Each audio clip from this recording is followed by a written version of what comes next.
Welcome into UCCU Ballpark, the side of the 2023 6A State Championship Baseball Series.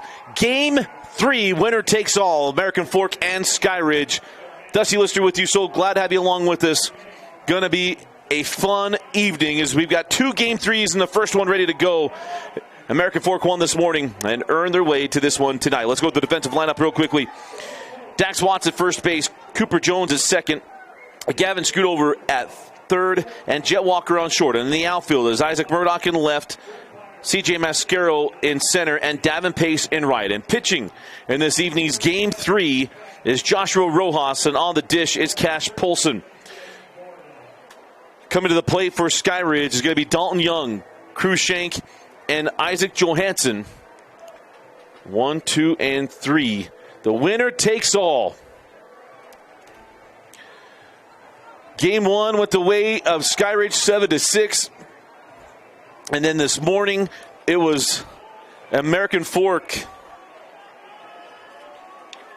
taking care of business. They got ahead, stayed ahead, and won 4-1. And now the top-seeded Skyridge Falcons will be the visiting team after the coin toss. So Skyridge will bat first, as it's Dalton Young at the plate. We have a little bit of weather. We have some rain down the field, but no lightning in the area. So we'll be able to play through the rain as Rojas' pitch is up and in.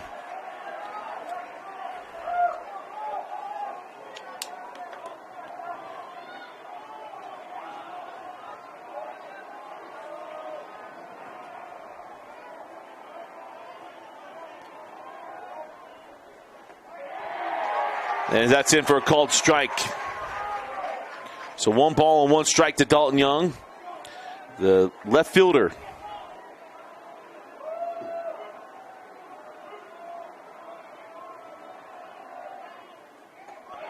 And that's in for called strike 2.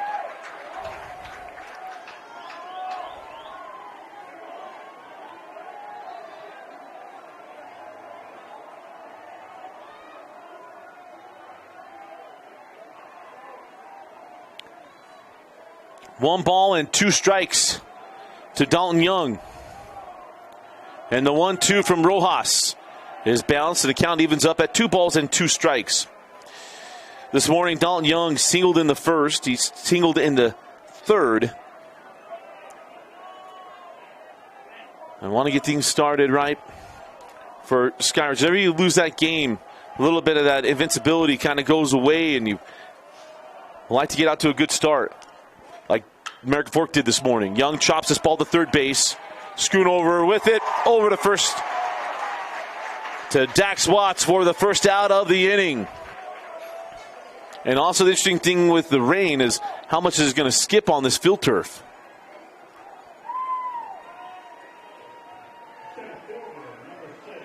And it's now Cruikshank, who was the starting pitcher this morning.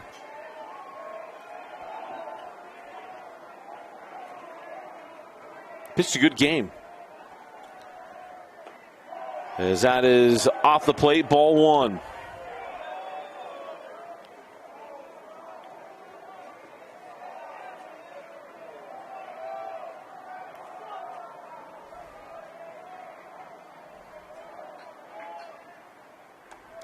That one in for a called strike 1. And with the rain and everything else, you could be hearing, you could be seeing the umpire, hey, take that confirmation call. Is that a strike? It got a strike. All right, here we go. A little bit more with this rain as that ball is high and outside. And hope you're all enjoying the coverage this week. Got some old friends reaching out. Grizzly Bear, Matt Decker. Is the 2-1 pitch from Rojas. The chop to the third base side again. Schoonover with it. Throws it on the run. And it's 2 away at the top of the first inning.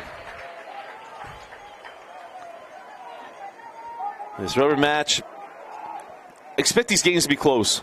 I expect this one to be low scoring and close. That 5A game, Vince Francis and I were talking between innings, if we would have talked about the game that had 15 runs, we would have thought of it in this one this morning. and not the Lehigh Timpanogos game. But it's what we saw, and we expect them both to be close and highly emotional. And luckily, we got some umpires who are watching that will text and help me out with some of the ruling stuff later to help decipher and get through stuff. Because we know there'll be something crazy happen in this one. Foul tip, strike one.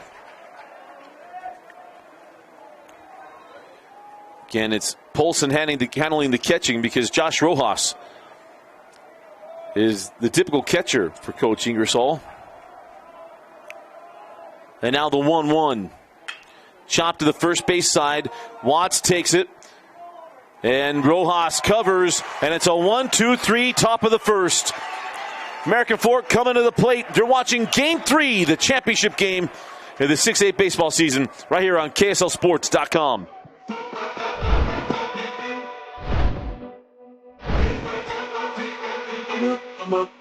Okay.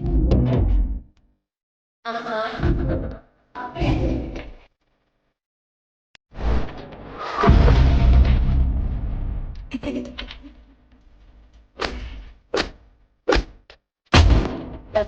Yun ang malawagan siya after sa kapatid siya na bialawa kung minodala.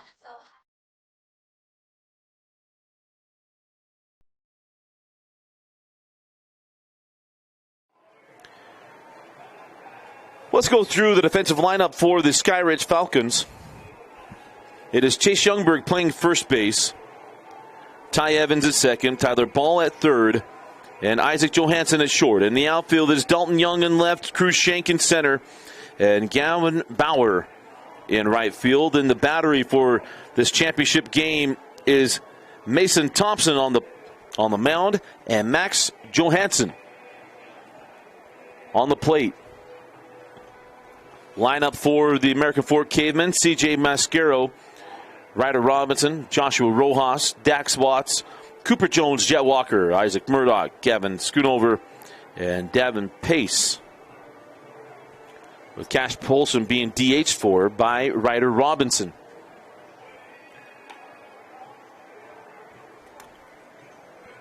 As we mentioned, this is going to be a highly contested game, an emotional one. That's even without it being a championship game. But certainly gets heightened a little bit more after this morning. It was Dax Watts went 7 innings. Actually went 6 2/3 because he didn't face one batter. But we're going to give him 7 innings in the official box score. He did get all the outs. Vince Francis is right. He faced 20 of the 21 hitters, but did get all 21 outs. Or 22.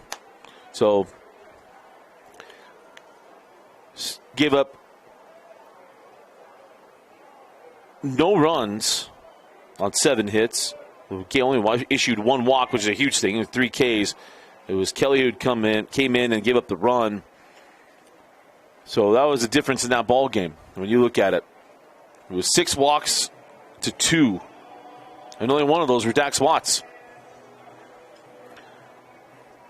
So not giving out free passes.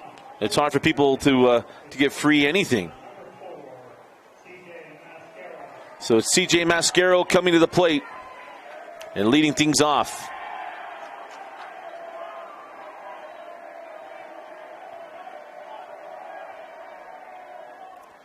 It's Mascaro getting things started with a ball into left center field, and the leadoff man is aboard.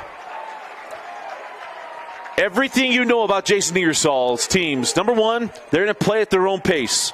Number 2, they are going to swing the bats. And Mascaro is aboard, and that's going to bring up Ryder Robinson.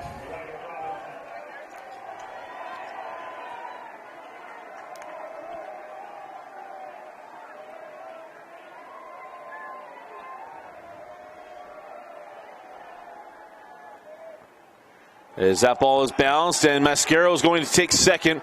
Johansson's throw was late, and Mascaro now in scoring position for Ryder Robinson.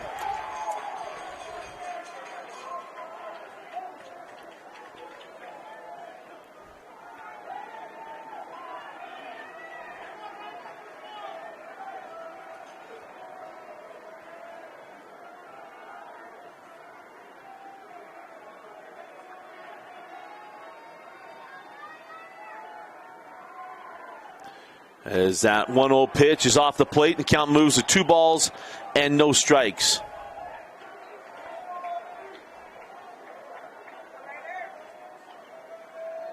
As you mentioned before, Ryder Robinson, 22 RBIs on the year, 13 doubles, 3 triples, and 7 home runs.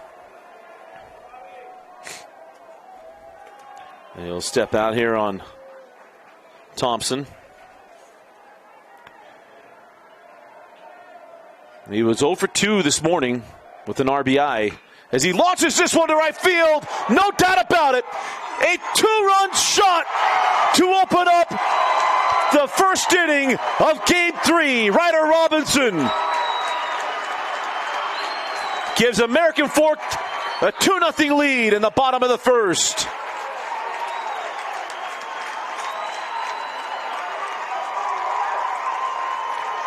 Eight home runs and now 24 RBIs on the year.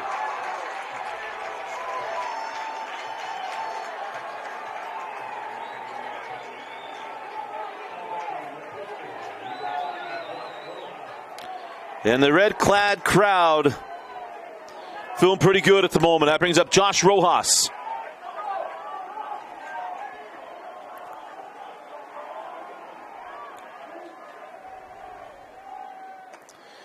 And only that, it means that American Fork has scored in the first run of all 3 of the championship series games.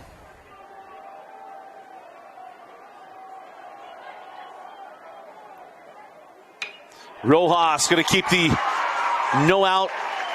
3 up, 3 on. Well, I guess you can call on when Robinson hits a home run. That ball gets away, and Rojas will go helmetless into second base. The errant throw is going to advance him to second. Just like this morning, the first inning this morning, Rojas got aboard.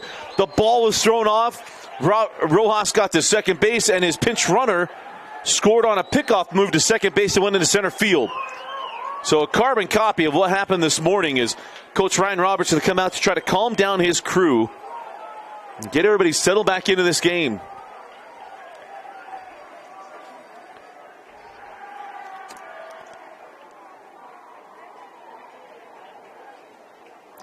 So E7 on the throw, giving Rojas second. And coming up now is Dax Watts, a bat they have got to be careful with.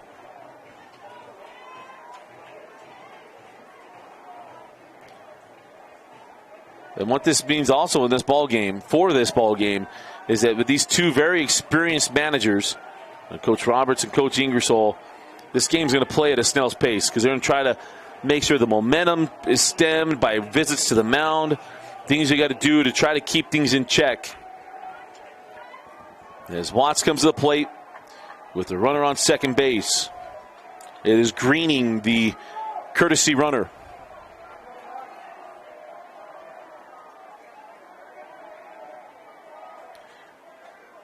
And Watts with a big swing. He was trying to make this a 4-0 game right there.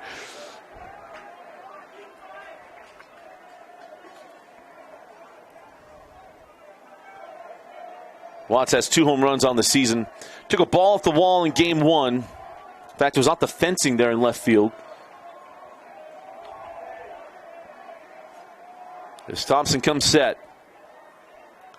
Fastball away and misses.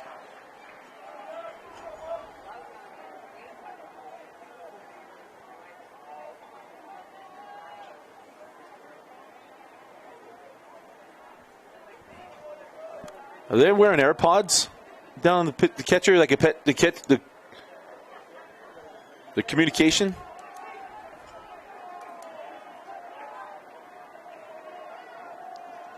So 1 ball and 1 strike. As that is in there for a called strike 2.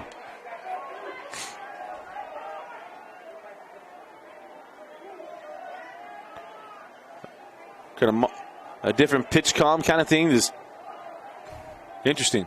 I like it. It's interesting. 1 ball, 2 strikes, runner on second base. That ball is lifted out of play. And we'll keep it at a ball and 2 strikes to Dax Watts. A 437 batting average on the year for Watts. Has driven in 30 runs.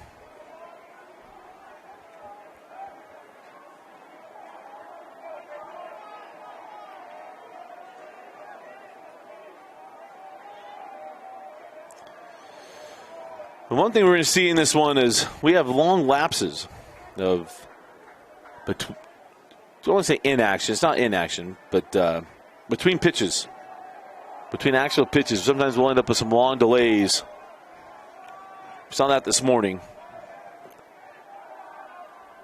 As getting pretty close to about 2 minutes. We'll start running a little stopwatch just to double check myself.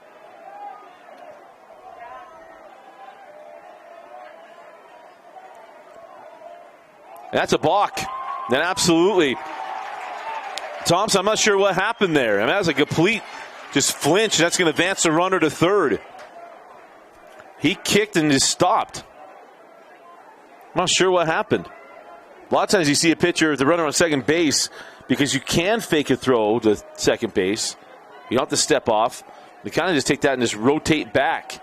And now the 1-2 to Watts is bounced, and the count goes to 2 balls and 2 strikes.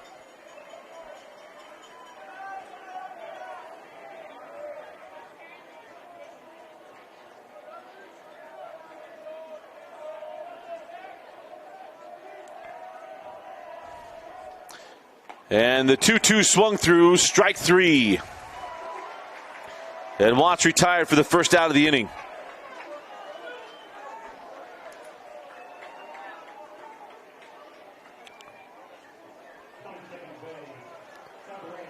And that brings up Cooper Jones, the second baseman.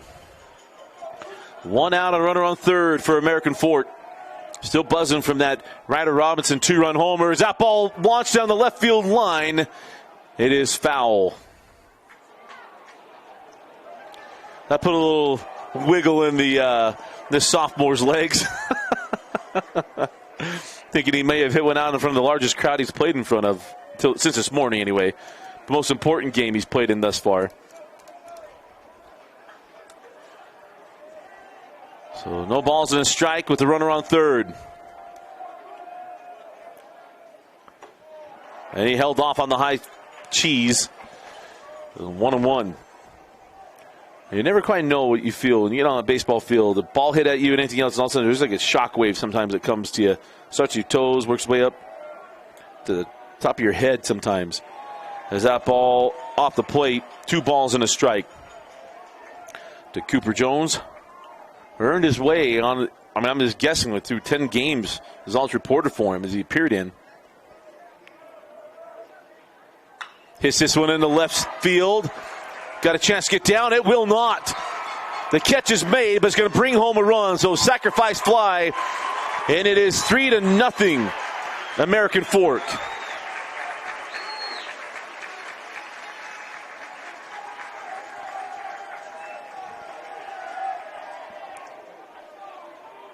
This is just like yesterday. That game 1, they jumped out 3-0 in the first inning. As Young pulled in that out for Skyridge. And now Jet Walker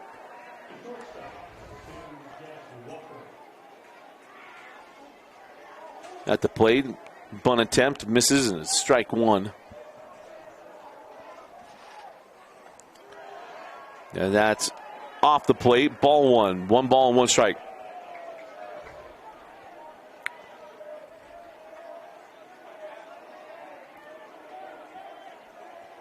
And now the 1-1 lifted high into the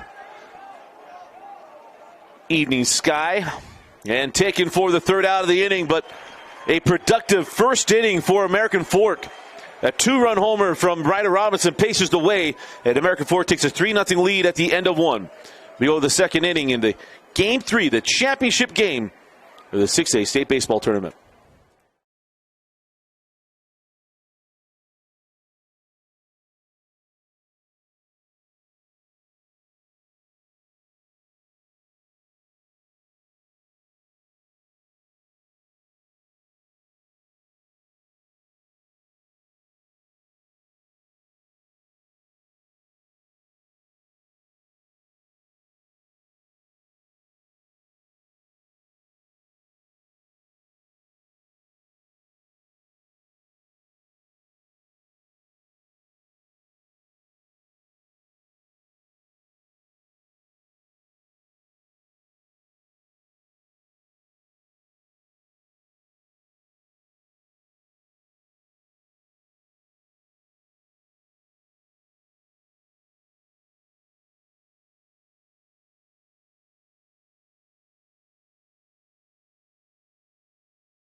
So Ty Evans leading off the top of the second inning for Skyridge.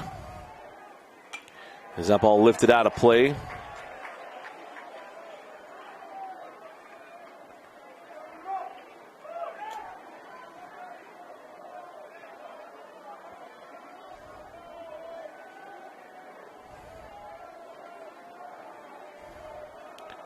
And now the 0-1. Ooh, didn't miss by much, but ball one.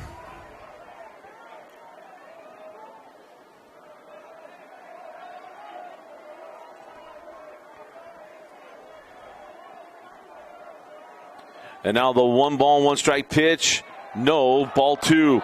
Of course, a little bit changes here for Skyridge without Ike Pickle, who got hurt on Friday night, or Thursday night, I should say, and was not going to appear. In fact, there was a bunch of pins on players and fans this morning from Skyridge. I like Ike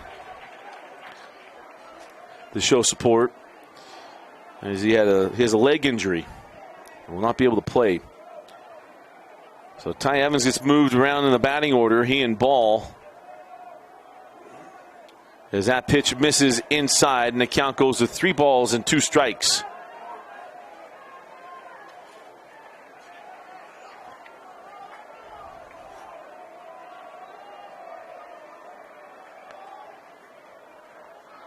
And now the payoff pitch. Hit well in the left center field. And not going to carry, and it'll be handled easily out there by Murdoch.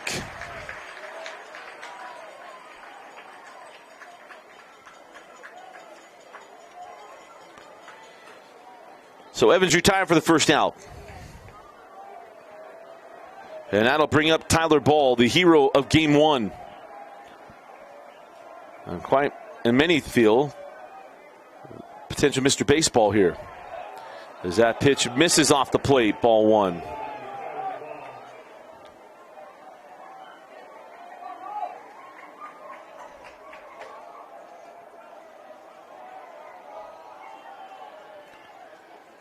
And now one inside, strike 1.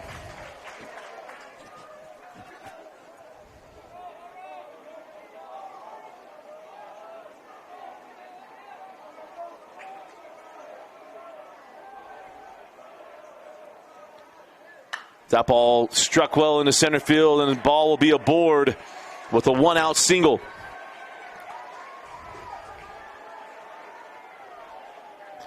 It's nicely done by Ball. He's got a runner on for the Skyridge offense. Going to bring up Gavin Bauer, the right fielder.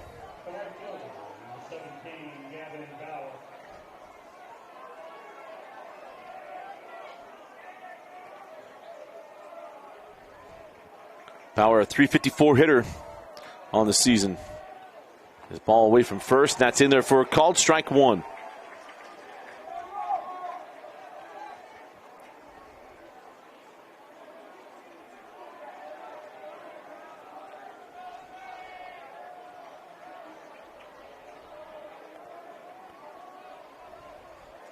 As Rojas comes set.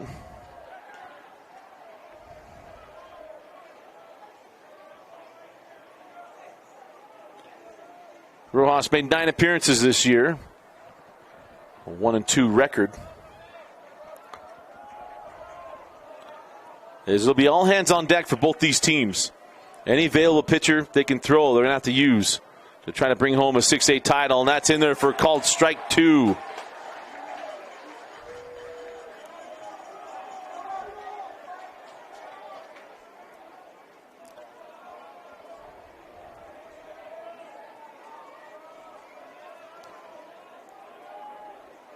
A little surprised we haven't seen the lights come on inside of UCCU ballpark. Getting a little dark down there.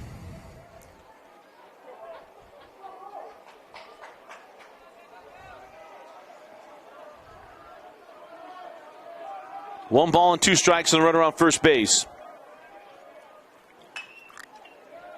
Ground ball to the right side. That's going to get through. That's going to take the runner from first to third with Ball. The throw to third is offline. It'll be runners on the corners with 1 out. Nice job of handling the bat by Bauer, hitting behind the runner.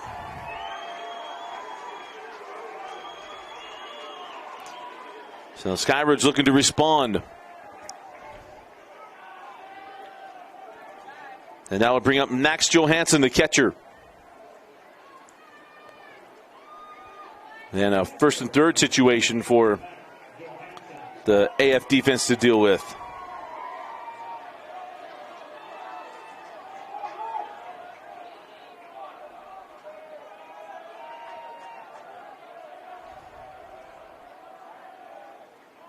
As he's able to pull back on that bunt for ball one. Johansson has not had a bat a lot this year. Usually DH4, but again with no Ike Pickle, he's got to throw as AF fans wanted to pick off. No dice.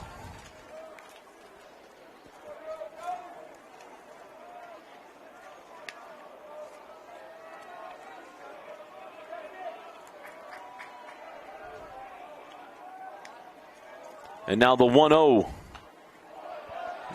goes right back at us. The steel-nerved Vince Francis didn't even flinch.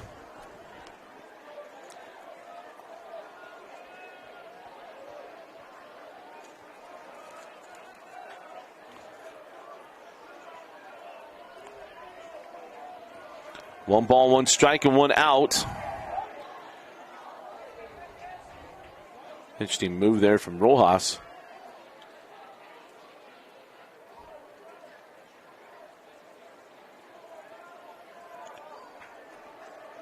We see a great wife over there. They're supposed to return all the foul balls to the dugout, and the guy that got the foul ball, his wife's returning it for him.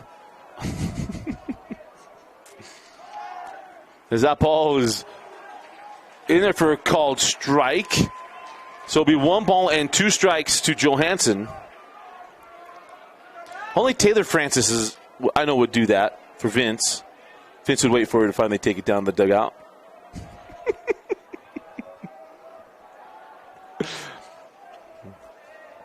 I wouldn't dare cross my wife that way. Not a chance.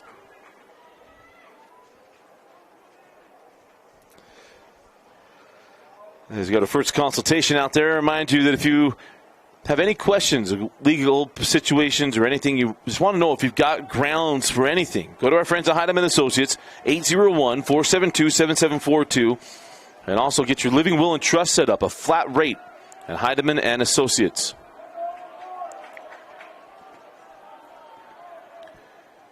As a swing and a miss, strike three.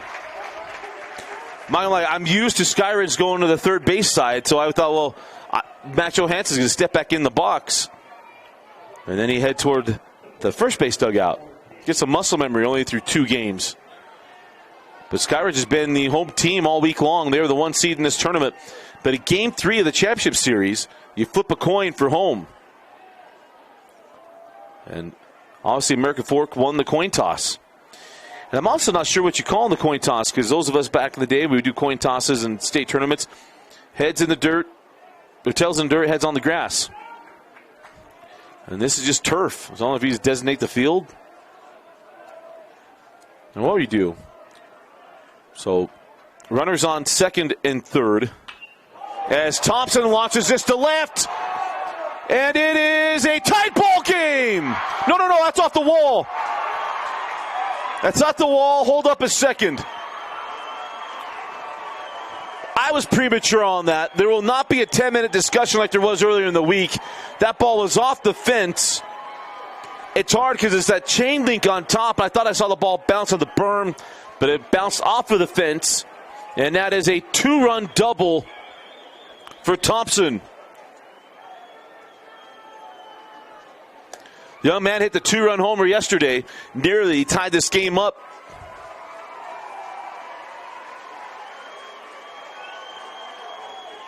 And it is 3-2 with the game-tying run at second.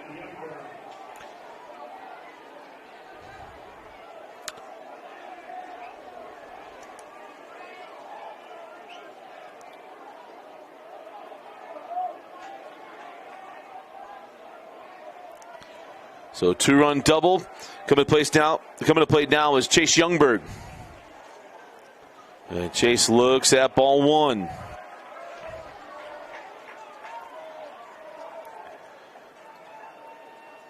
Youngberg went 1 for 3 this morning with a single.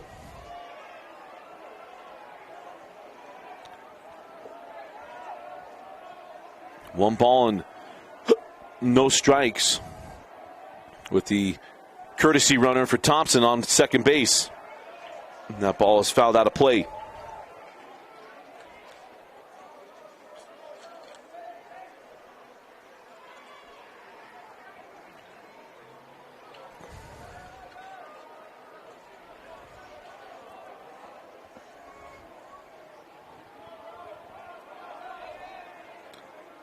And now the 1-1. And that's up in the zone. 2 balls and 1 strike.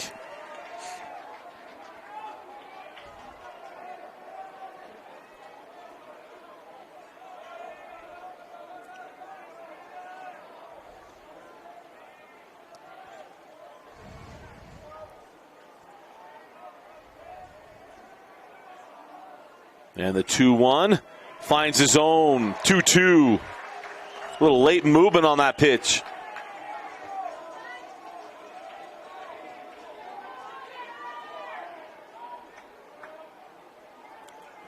Two balls, 2 strikes, 2 out. And a runner on second base.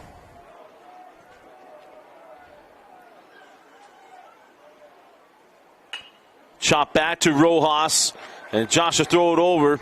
And it's a 2-run second inning for the Falcons. Make it a 1-run game. It's 3-2 with the Cavemen coming to the plate. You're watching the 2023 6A Championship Series on KSLSports.com.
Leading things off in the bottom of the second inning is Isaac Murdoch, the left fielder.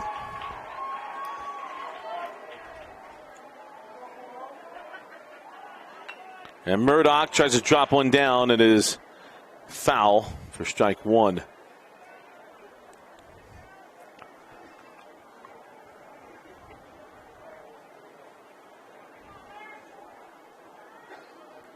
Not seen Murdoch in the first 2 games of this championship series.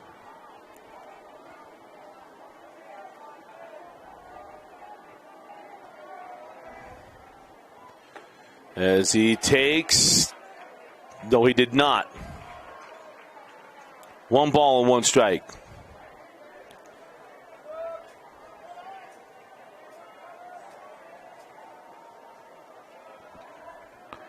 And the 1-1 misses. 2 balls and a strike.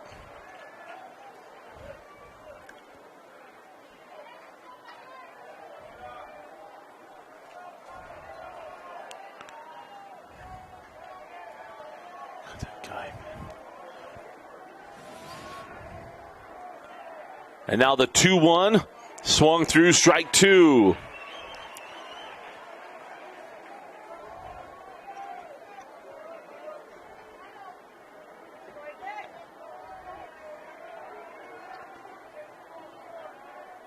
And now the 2-2. No. And now the count is full.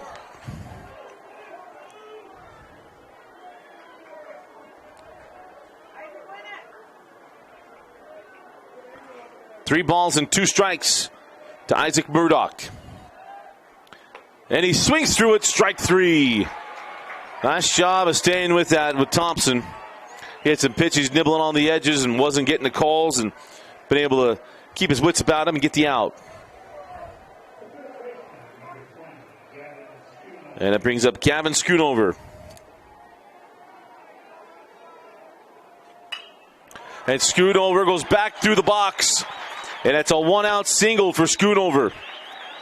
And a man aboard for American Fork. Brings up the 9-hole hitter, Davin Pace. Schoonover's been clutch.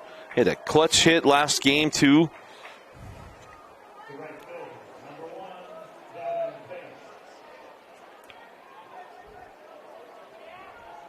Had the RBI single in the 6th inning. They ended up scoring 2 runs on the errant throw. It was a help get the 4-1 win. That first pitch misses.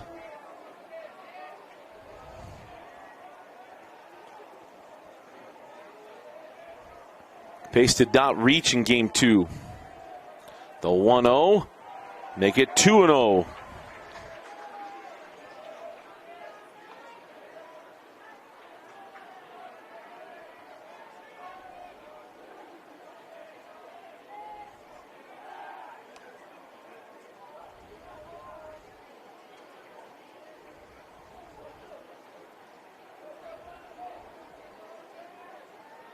So 2 balls and no strikes.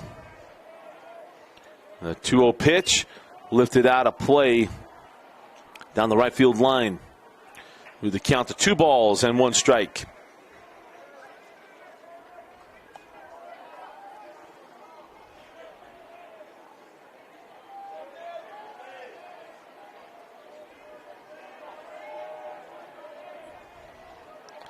The 2-1. Swung through, strike 2.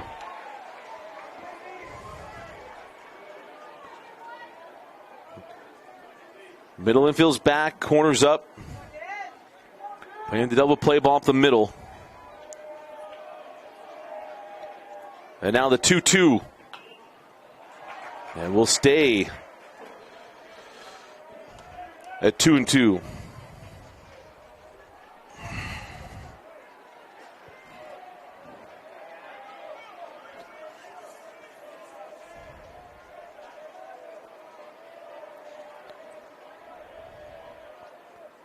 And that hanging in here is Davin Pace, not giving in. And two, he's just pushing up the pitch count here. 32 pitches through 1 1/3 for Thompson. That ball dribbled back to Thompson, and he has a play at first. And after a terrific battle from Pace, he's retired for the second out, but he does advance the runner to second.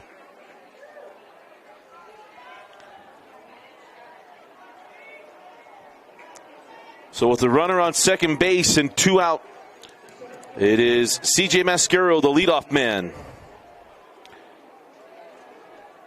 coming to the plate.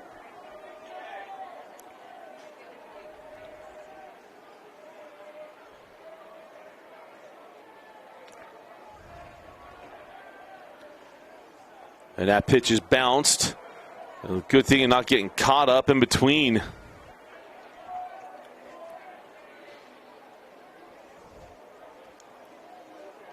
Could be paying attention up there. Greening, the courtesy runner at second base.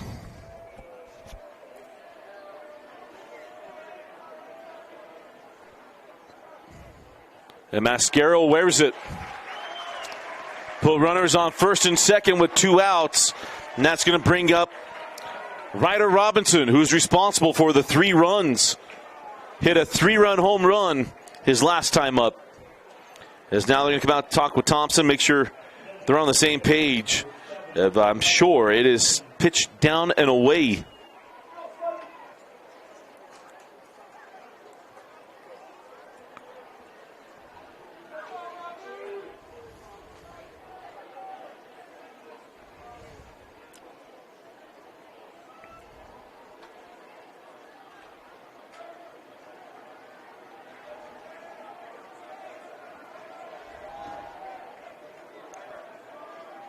Nice to see a California Gold just come make its presence known.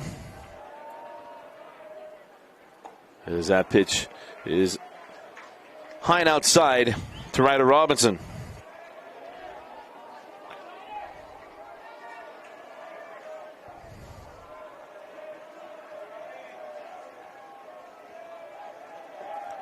Hit his 8th home run of the year last inning.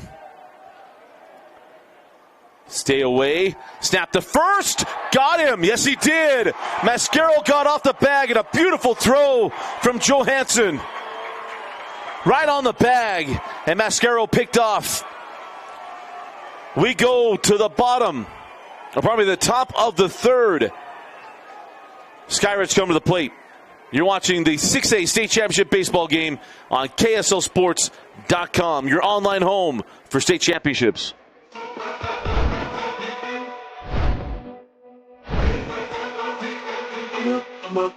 Okay.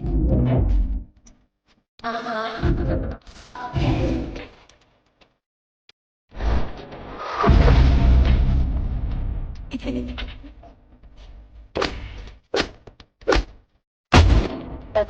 Yun ang malawagan su akte sa pasinsitu na bialawa kung ginodala. Mountain Land Power Equipment provides exceptional service and high-quality brands you know and trust in lawn, landscaping, and snow removal products. Our experienced staff of technicians repair all types of snow plows, snow blowers, lawn mowers, small engines, and is trained to answer questions about lawn, garden, snow removal, and landscaping products. Mountain Land Power Equipment, now with 2 locations to serve you in Salt Lake City and Springville. Welcome back in to doTERRA Field at UCCU Ballpark. Dusty Litster with you as we have the final 2 games of our high school coverage coming up. Well, here, and then we have one more. And then we'll be wrapped up until the first part of August. Let Vince Francis rest up, and as we have new things we're trying to bring to you in the fall, as football season is just around the corner.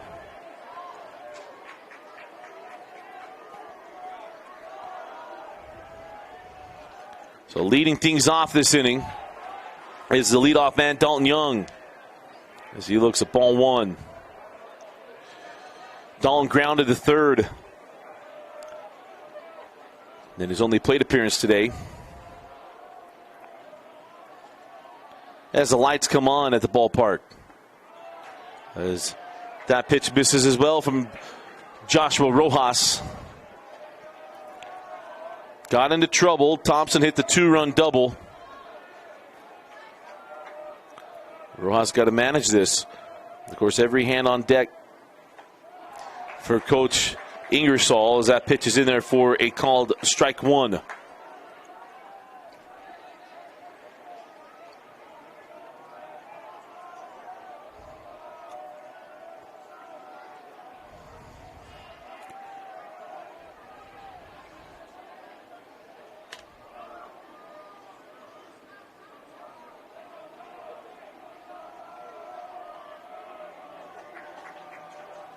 And the 2-1 in there for a called strike 2.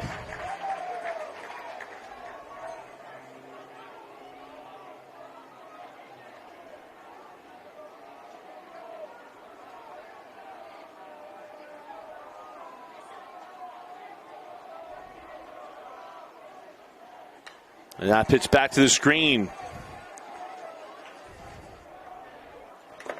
So 3 ball, pardon me, double check that. 2 balls and 2 strikes.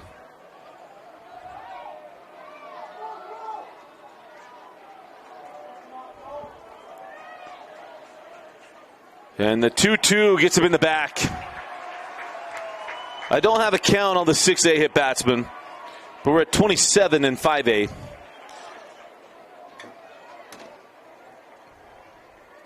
As that puts him on base.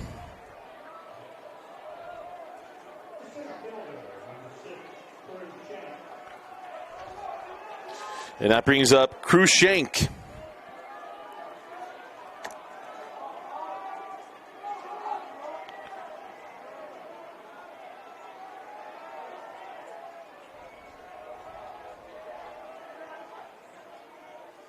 As that is in there for a called strike 1. Crew grounded third to start the game. And a good bat for Coach Roberts. A .320 batting average.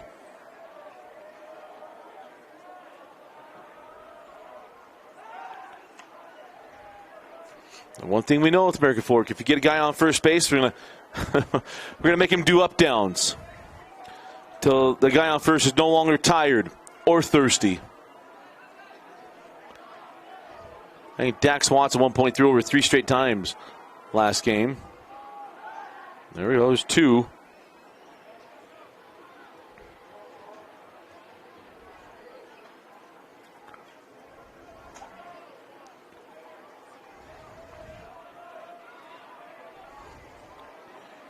And now the 0-1 from Rojas. Misses.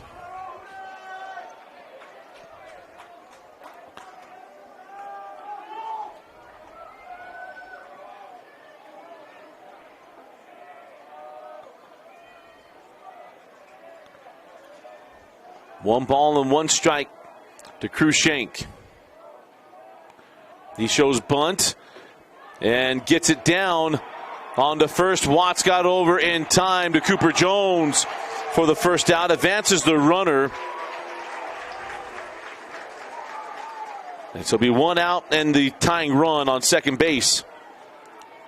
Nicely done by Krushenk.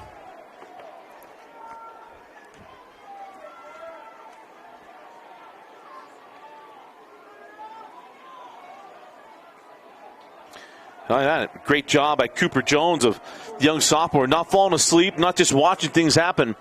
You got jobs to do on each time the ball's put in play. And he did his there, go over and cover first base. Isaac Johansson to the plate. There's a lot of little things in baseball that we don't get, that a lot of times don't get talked about. We had the Timpanogos game on Thursday where Salem Hills had got a guy on second, and there was a throw in from right field, kind of the no man's land, and Caden Harding was able to get in front of it and knock it down and keep it from getting to the dugout, which would have scored a run. They won that game 2-0. If he had not done that, he'd create some momentum. It's little things like that, hitting the cutoff man and making sure the ball goes the right place, and the guys are backing up throws and are where they're supposed to be on each given situation. So often you think baseball is just very, and it is a simple game, but it's just throwing, catching, and hitting. When it's not, it's a lot of making sure you're in the right spot. As AF going to take a mound visit here.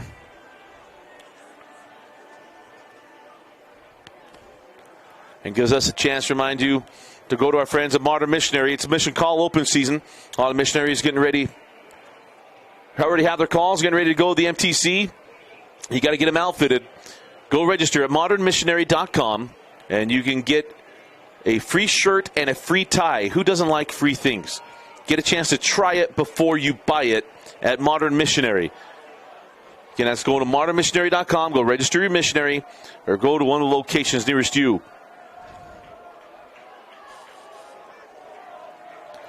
Two balls and no strikes to Isaac Johansson. He's got a bat that can make this a one-run game in one swing.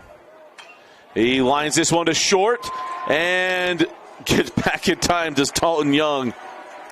Freeze on the line drive, that's why. So we'll go L6 for Isaac Johansson. And I'll keep the runner at second base as Ty Evans will come to the plate.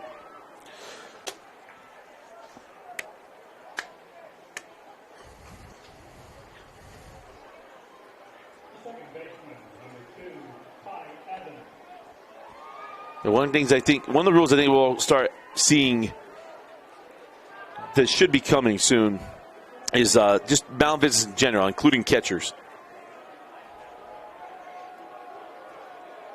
2 balls and no strikes. 2 outs and a runner on second base. And now Josh Rojas misses wide. The count 1-0.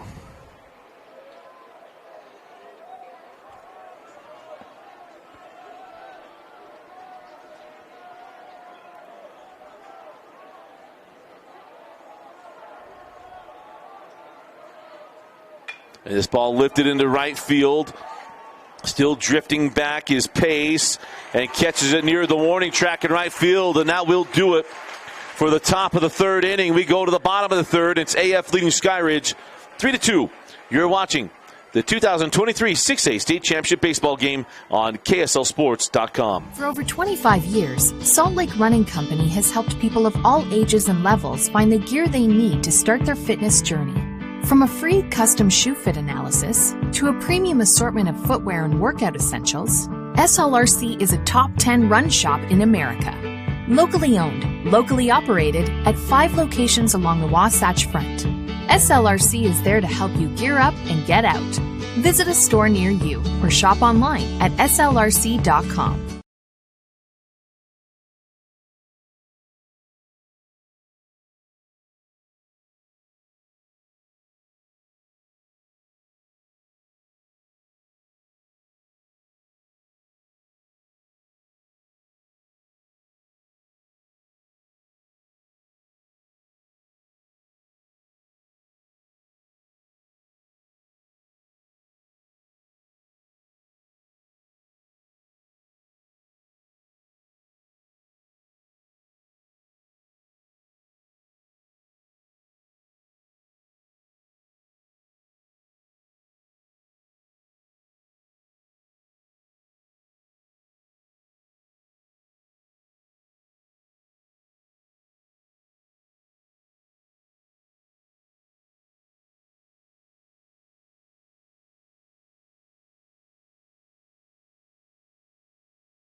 We'll start the inning with Ryder Robinson, who was at the plate when Mascaro got picked off at first, as that's in there for a called strike 1.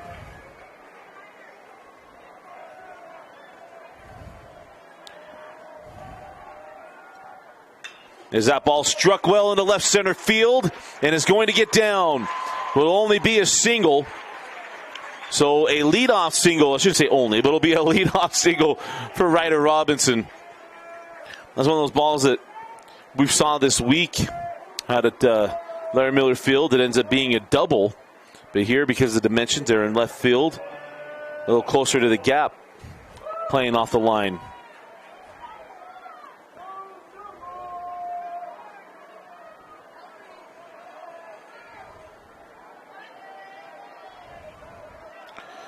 That brings up Josh Rojas, the pitcher.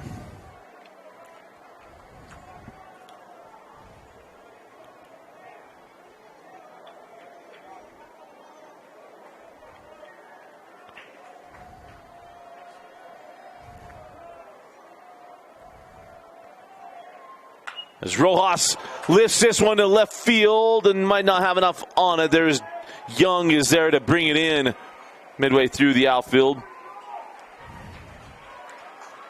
And a little cheat code, and I tend to sometimes get lost in this, is if you're watching a game, you're at a ball game, you see a ball launched, immediately just find an outfielder.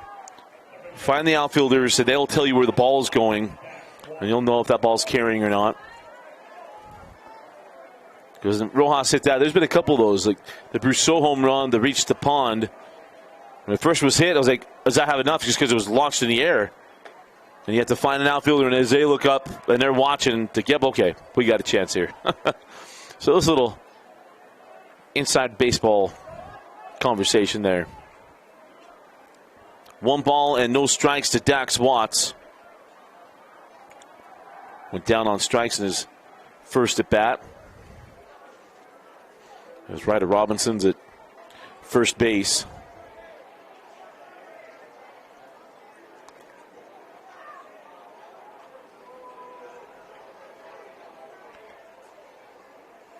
Oh, he had him leaning. Yeah, just for a second. He had Ryder Robinson all the weight on his right foot, but able to get back there in time.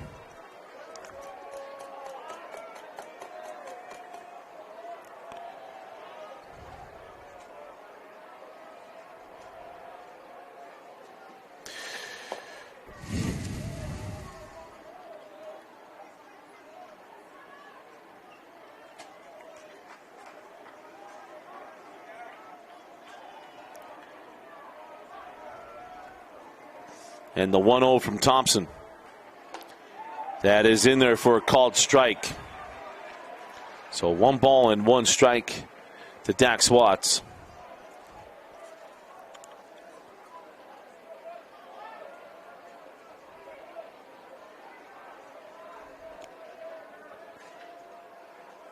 And now the 1-1 misses.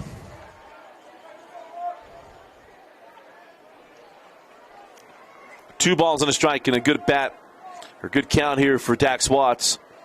To want to start an inning with a couple of walks. Well, with a walk and get Robinson into scoring position. Is he going to throw over?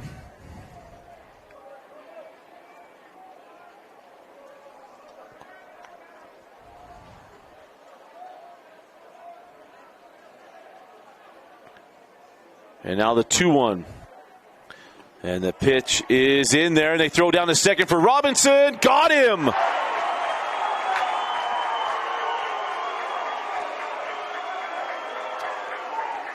Johansson gets Ryder Robinson at second base. That was close, but the umpire got in the correct rotation right in front of the bag and made the call.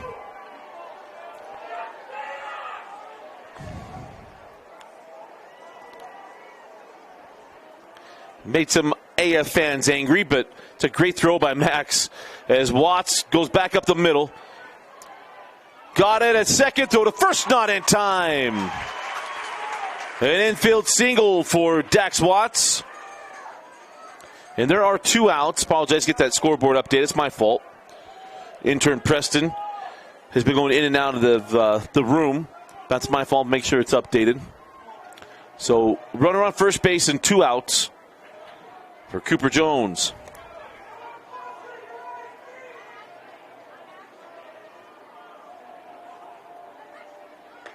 As Jones swings through that one.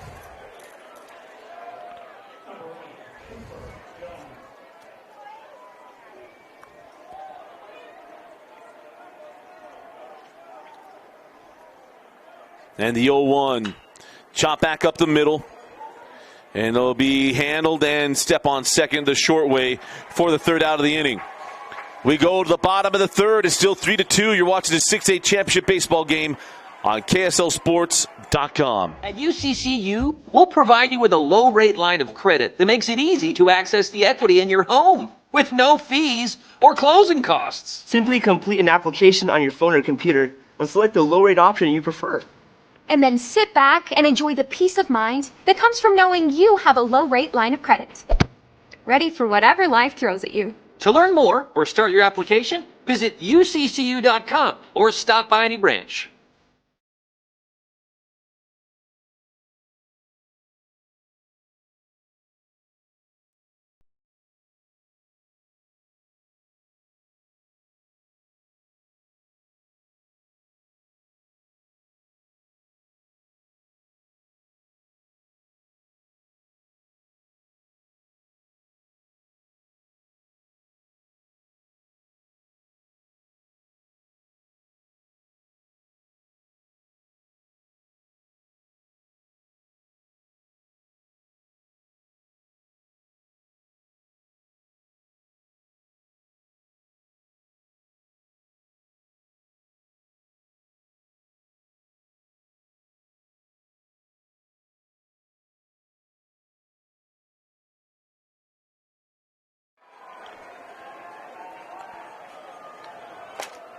So top of the fourth, and it's Tyler Ball leading things off, the third baseman, as he looks at ball one.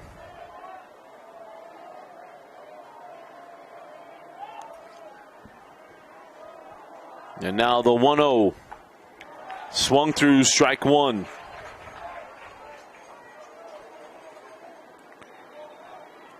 Tyler singled his one time up today.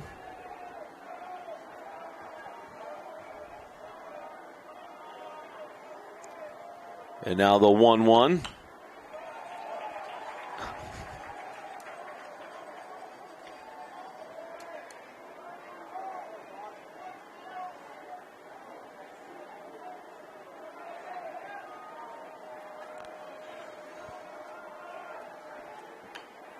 Doe chopped that ball off the plate. And I think for a moment he thought, oh no, that ball's going to go into play. Ball batting on the year, 442, 11 home runs, 43 RBIs. And I say RBIs. I don't understand why you would say RBI, 11 RBI on the year. I mean, the 1-2, swung on, dropped, third strike. Ball's going to have a chance at first base. But is thrown out for the first out. I've heard, I mean, been recently in the last, 10 years, it would then be R's BI, and very few things will get a bigger eye roll out of me than that.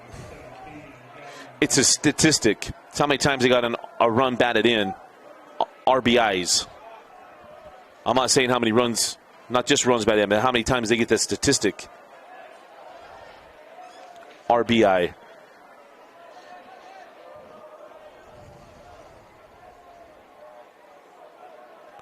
So coming to the plate now is Gavin Bauer, the right fielder. But it's okay if you feel differently than me. We just don't have to agree on everything. It's okay. As that ball, he took a near off the chin foul ball.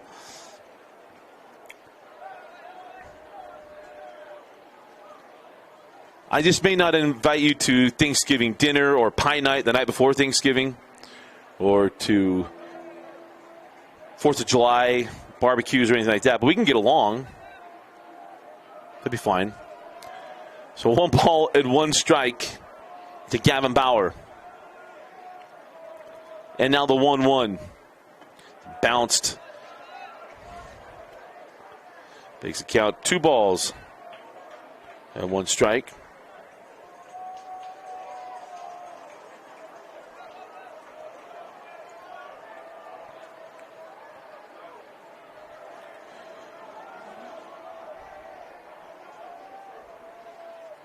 And that ball chopped to the first base side and foul. We'll move the count to 2 balls and 2 strikes.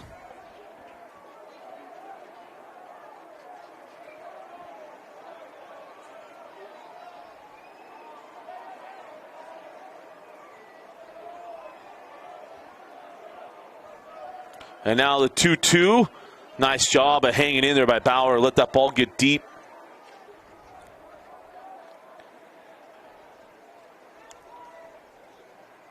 And fouls it off.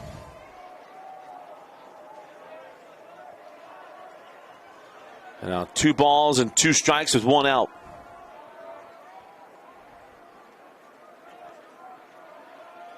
And Rojas goes fastball. Bauer goes down and digs it out. Puts it in the right center field.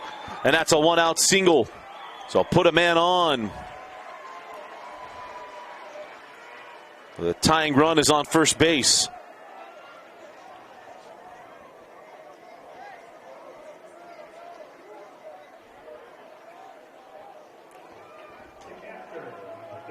And that puts Mac Johnson at the plate.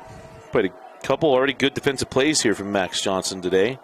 And this rubber match game 3.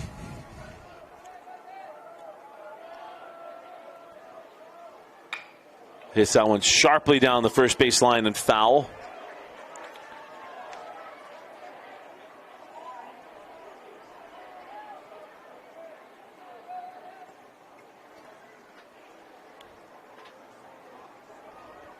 So Left-handed batter and a run on first base. Expect Rojas to throw over at least once. Trying to keep the runner close, not go first to third. As the runner does go, the throw down is offline, and Bauer is safe. And the count goes to a ball and a strike.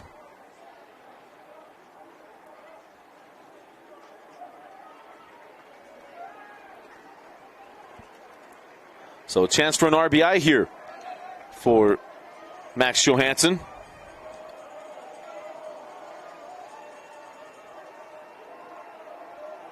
It'll be his first RBI of the season. 1 ball, 1 strike, 1 out, and a runner.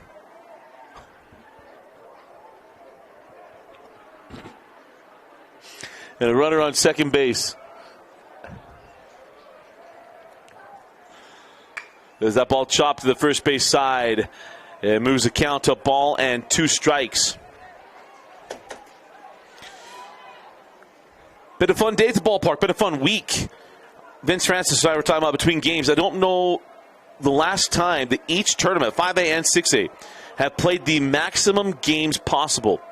Because both tournaments had both teams play on, or both games on Thursday, which usually you get 1. And then now we'll have both teams playing game 3s on Saturday, which, again, you typically get 1. Like last year, American Fork and Riverton went to game 3, but Lehigh went 2 games to none against Olympus. It's been a riveting, what's this now? 6 days at the ballpark. The 2-2 lifted out of play. At least on the 5A side, we really believe the one bottom part of the bracket with Timpanogos, Salem Hills, and Jordan. Like, man, that's a dogfight. And Timpanogos, I wouldn't say lucked out, but it's not lucked out. It's not the word I want to use. But Woods Cross, Viewmont we knew was good. And Luke Jacobs, if you didn't get a chance to see that kid play, man, that kid is worth every cent that you'd have to spend to play. It's why we offer free streams. So you don't need a refund money or paid. You can watch the stream and see Luke Jacobs. That kid was phenomenal on the baseball field. But you had a feeling, hey, Timpanogos could come out the top part of that bracket. The bottom part we knew was going to be a battle. And when Timpanogos kind of showed early on in the tournament, at least bracket play, how well they were playing, is like, oh man, this is going to be a collision course. American Fork had to earn their way to get to this spot as that ball is off the plate and ball 4. That was well off. So put runners on first and second now for American Fork.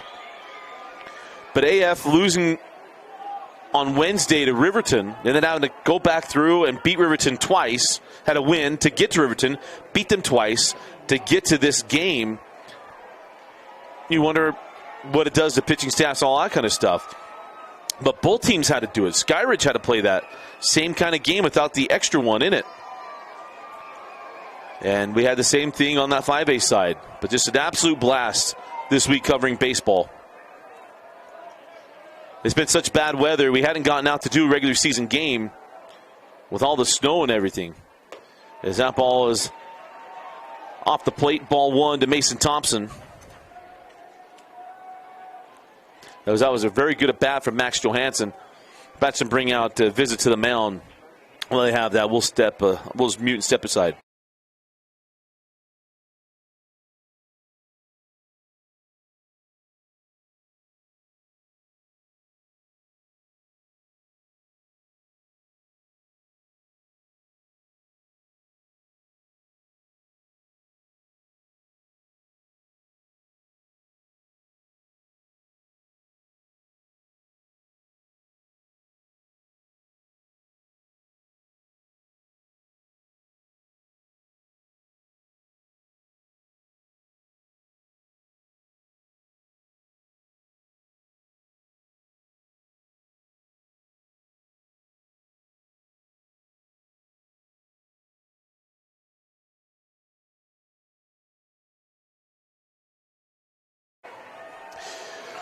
So the mound visit is over. We saw that was number 2, the second mound visit to Josh Rojas.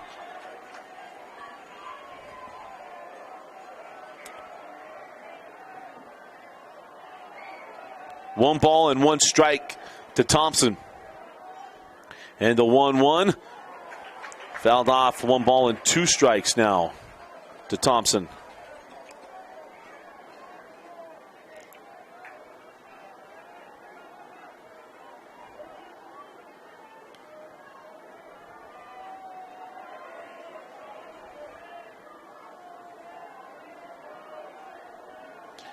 Now 1 ball and 2 strikes. Called strike 3, right? No, strike 2. We came back 1-1. Did he? No. I'll go with Mr. Umpire. He's right. A game changer was right as well. I got duped by the in-house scoreboard, just making sure my stuff was right. So 2 balls and 2 strikes. Or 1 ball and 2 strikes. As Thompson sends this one into left, it's going to get down. Here comes a run. There'll be no play at the plate as Murdoch came gunning. And it's now bases loaded. Off the single from Thompson.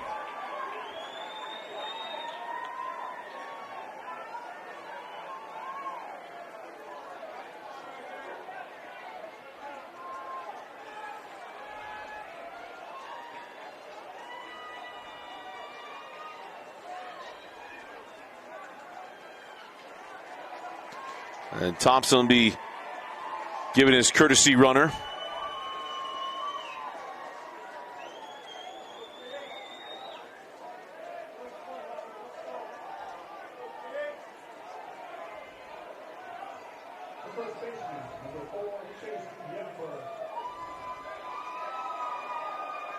And it's Chase Youngberg coming to the plate with a chance to take the lead. 1 out. And bases loaded as Rojas misses wide. Always make sure to share it.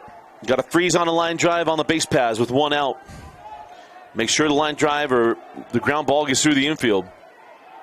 Or sorry, make sure the line drive is through the infield. And now the 1-0.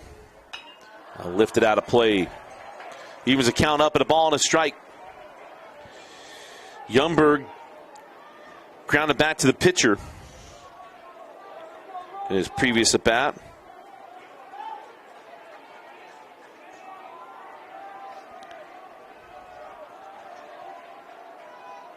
Third base coming home. More likely we'll see where it takes him. Step on the bag, throw to first. Or go to second base with it, try to get the double play and get out of the inning. But the game-tying run is at third base. If nothing else, get the out at home.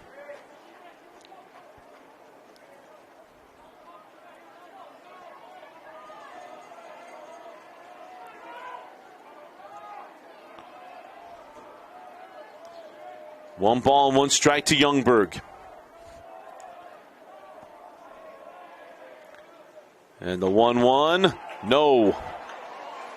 Tried to frame it. Umpire wasn't biting.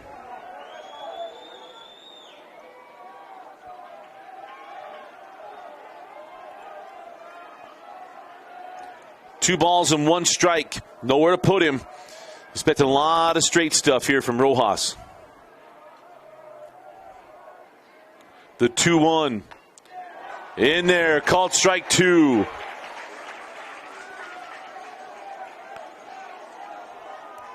You stay on that outer half.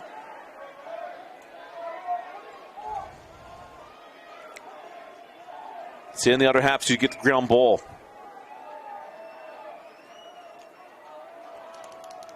Two balls and 2 strikes, 1 out.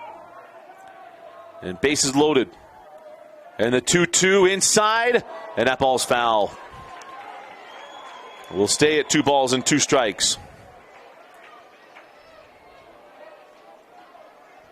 Almost got loud in the building.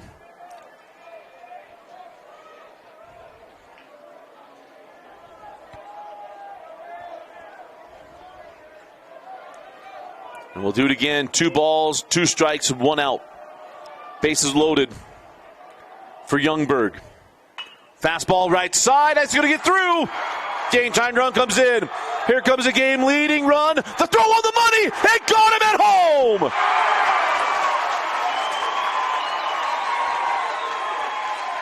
Davin Payne Pace comes up gunning from right field. And got the courtesy runner for Johansson at the plate. But Bauer comes across and we're tied at 3. And it's runners on second and third with 2 outs.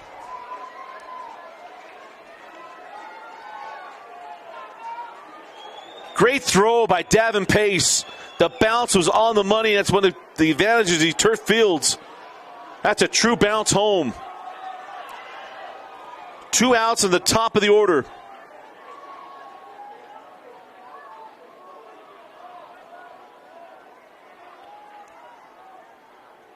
And a timeout granted.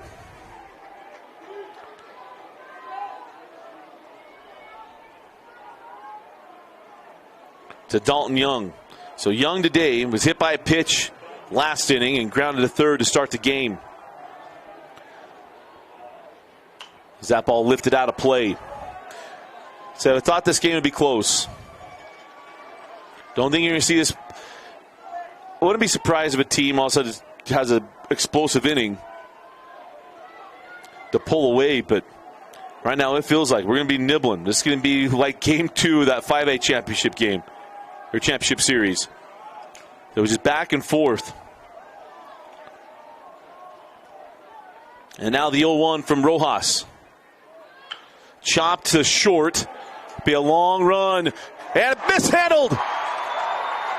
And the run scores, and Skyridge leads 4-3. And put runners on the corners with 2 outs on the error from Jet Walker. So an RBI will not be awarded to Dalton Young. And the run will come in the form of the courtesy runner for Mason Thompson. Chase Youngberg now stands at third with Dalton Young at first. Reaching on the air.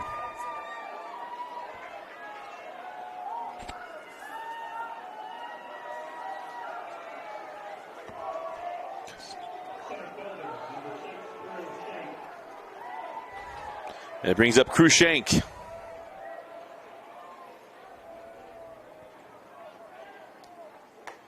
As that pitch is wide for ball 1.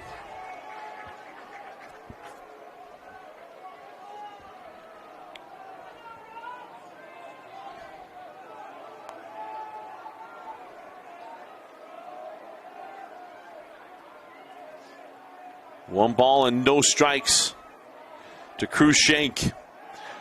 Had to move to first and got him. They go to step to third, throw to first.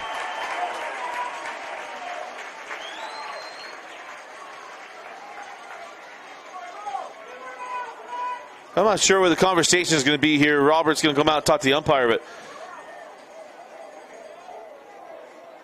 I don't know what you're going to appeal. Did you see him tag him? Yeah, I saw him tag him. Are you sure? Yeah, I'm sure. He stepped to third, throw to first. Right now it is a 1-3 put out at first base. So that'll do it for the top of the fourth. We go to the bottom of the fourth when we come back. You're watching the 2023 6A state championship game on KSLSports.com.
Chet Walker leading things off the bottom of the 4th inning as Thompson finds his own on strike 1.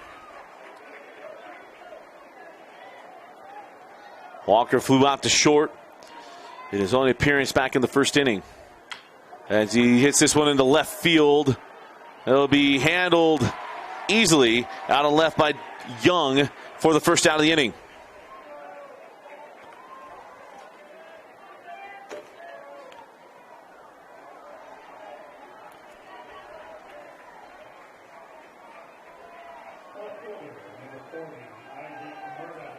Isaac Murdoch now coming to the plate. And Murdoch looks at ball 1.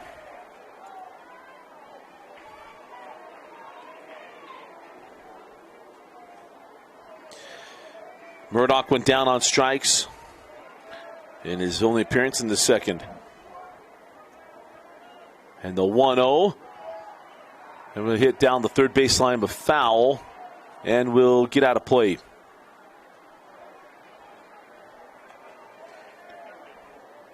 I will handle it, or hand it to our fans. They've got a line painted on the wall, or down the berm, down the left field line. And they've done it. They're actually sitting right on it. I'm very impressed. Other rules have not been kept so much, like walking on the dugout and other things. But that one has been, as that one's fouled down the third baseline.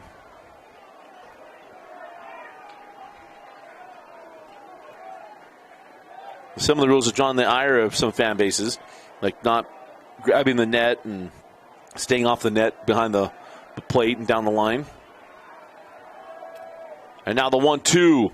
Swung through, strike 3. And Murdoch retired for the second down of the inning.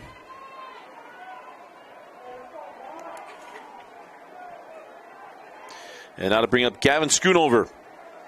He swung a good bat today. He's become a single machine. That one fouled out of play.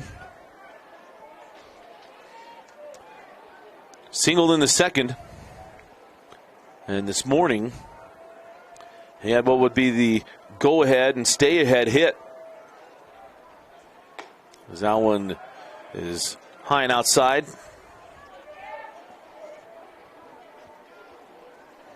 As he's looking to extend the inning, 8-hole hitter, Davin Pace on deck. And that one sharply down the third baseline and foul. Just foul.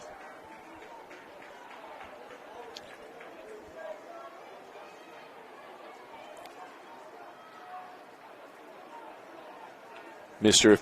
Umpire looked at Coach Ingersoll and did about a finger, about that far off the line.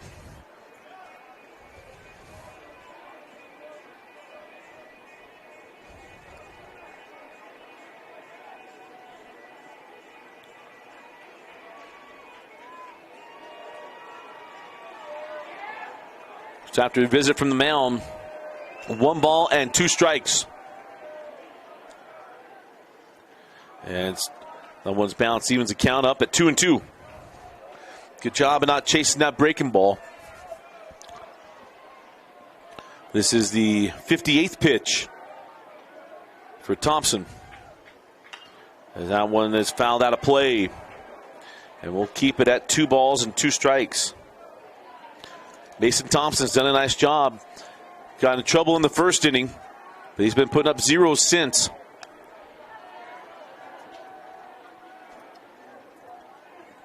Breaking ball lifted into center field. Shank is there for the 3rd out. A 1-2-3 inning from Thompson. Skyridge took the lead, and now they're coming to the plate to see if they can build on it. Top of the 5th, when we come back, you're watching the 6A championship game on KSLSports.com.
So now pitching for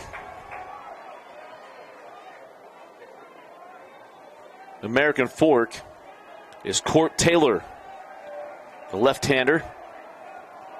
And Shank will start the 5th inning at the plate for American Fork and looks at ball 1. Cruz Shank on the day. Ground to third, and then at a sacrifice bunt to move the runner as quickly a 2-0 count gets Rojas to come out and have a quick chat.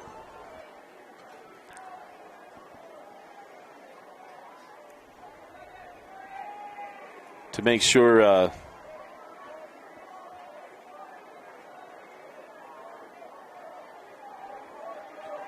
to kind of calm Taylor down, the junior. Appeared in 5 games, a 4.94 ERA. The 2-0, a little nerved up. It's a big situation to come into. You're a junior and just got into the game, and it's a state championship, or the state championship.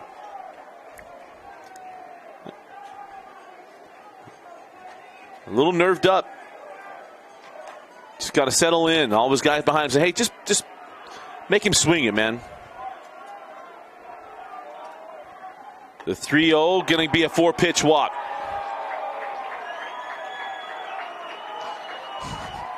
Four pitches in 3 visits, and we're already going to have a new pitcher. So we'll go ahead and mute. We're not going to make you sit through a bunch of ads. We'll step right aside.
So our new pitcher, Gabe Hollenbach,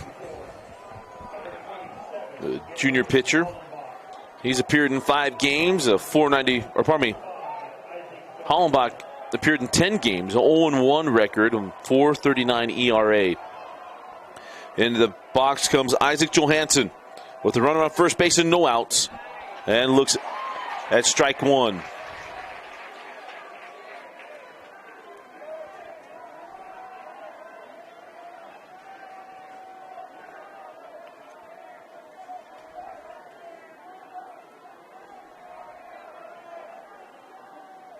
And goes the other way. Does Johansson, goes under the glove.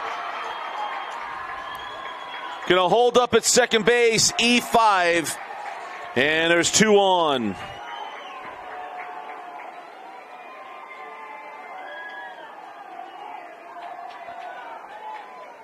And that brings up Ty Evans.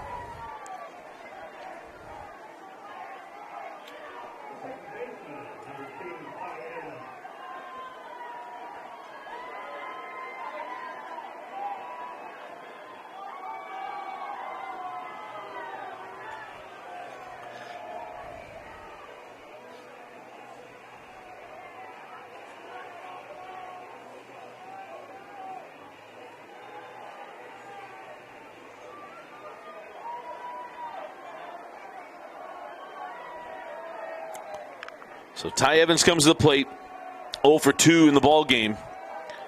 Could extend the lead with a base hit Shows bunt. And that one misses. So count goes 1 ball and no strikes. But there are no outs. Runners on first and second. Runners got to freeze on a line drive. Third base, go where it takes you. And get the double play. The 1-0 again showing bunt.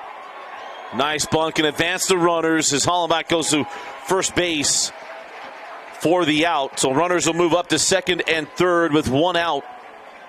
And that's going to bring up Tyler Ball. Had a 3-run home run last night, and they are going to intentionally walk him. So they're going to load the bases again, putting the double play ball back in order and not going to mess with Ball hitting a 3-run home run. They'll make somebody else beat him.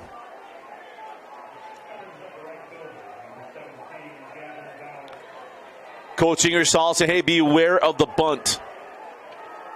So corners are up, middles are back. Again, to get the double play ball up the middle. Third base come home, go to first. And Bauer fouls that one off. Bauer is 2 for 2 with 2 runs scored today. Both hits to the right side. Let's see if they come inside on him in this at bat.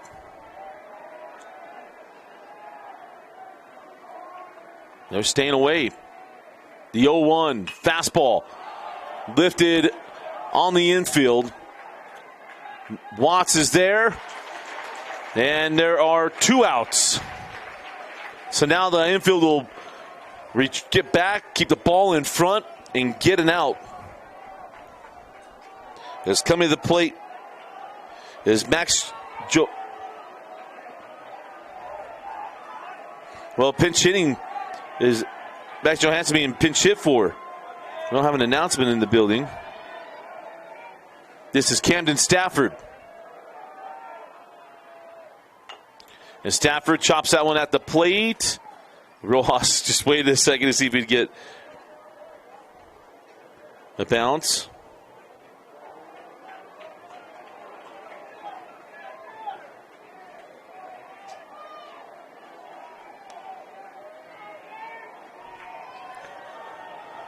So Camden Stafford with bases loaded and 2 outs. And a chance to extend the lead for Skyridge. And Hollenbach able to find the zone, and it's 0-2.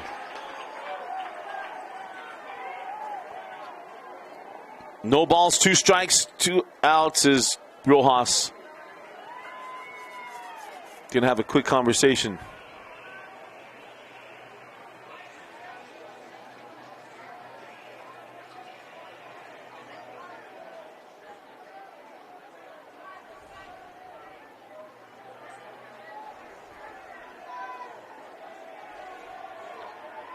And the 0-2 fouled off.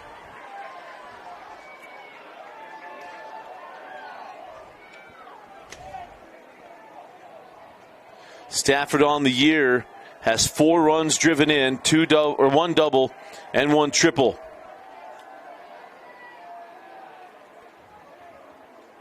Going to be running on contact on the base paths.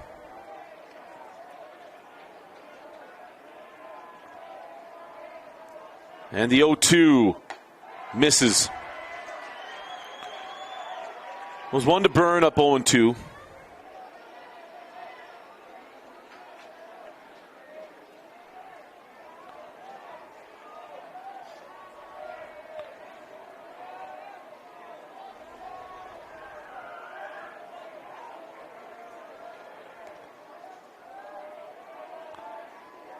One ball, 2 strikes. Fastball, chopped, kind of no man's land. Hollenbach has it on to first, not in time. And the run's going to come in. And it is 5-3 as Hollenbach is aboard with the RBI infield single. In a 2-run Skyridge lead.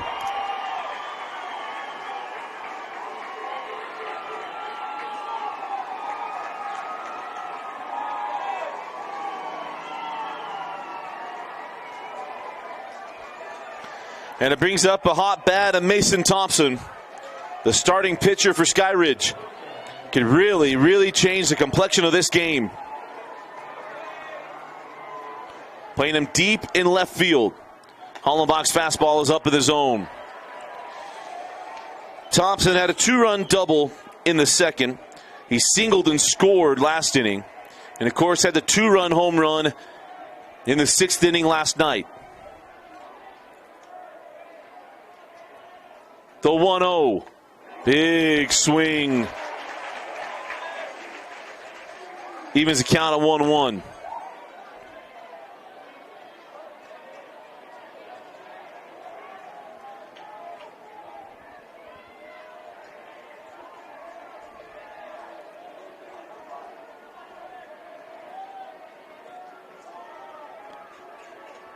The 1-1.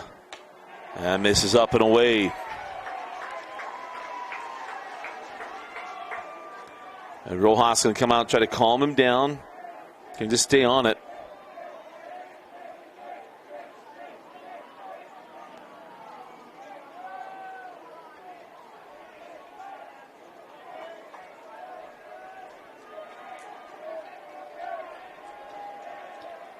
Two balls and one strike. 2 outs, bases loaded for Mason Thompson. And the 2-1 from Hollenbach. Strike 2.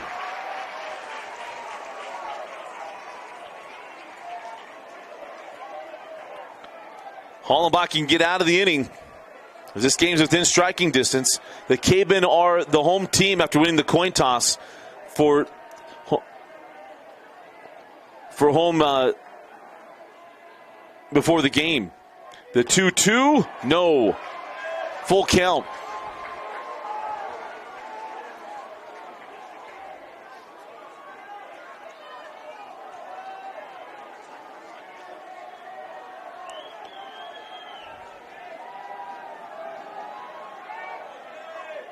Three balls, 2 strikes, 2 outs.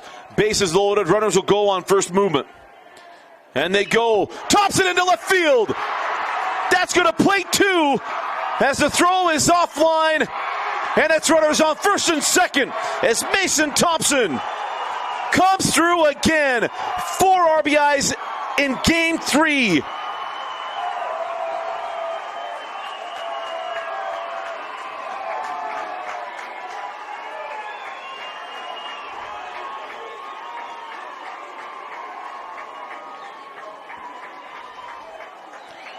And it is 7-3 Skyridge.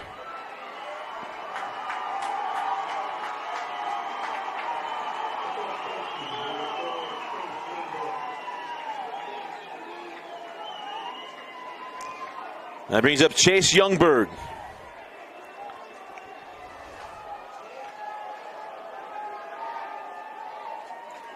Thompson has 6 RBIs in the championship series.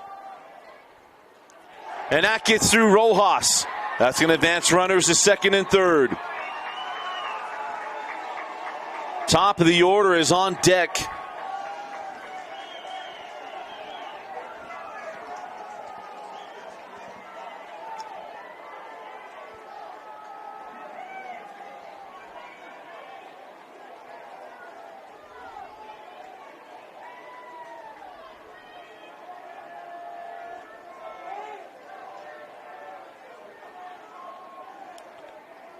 And the 1-0. That's in there for a called strike. 1 ball and 1 strike.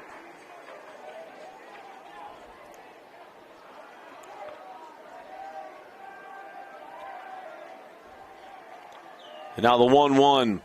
This is inside. 2 balls and a strike.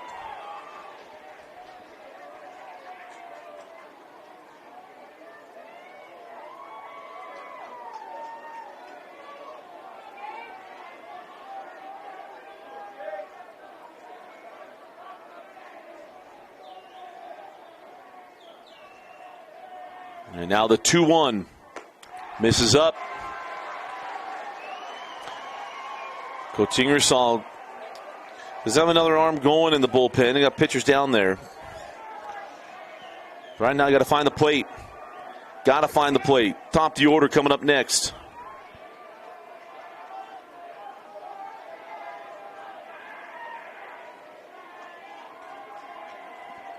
And now the 3-1. Called strike 2.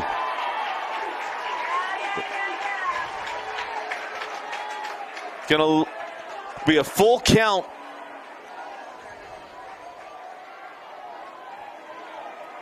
Three balls and 2 strikes.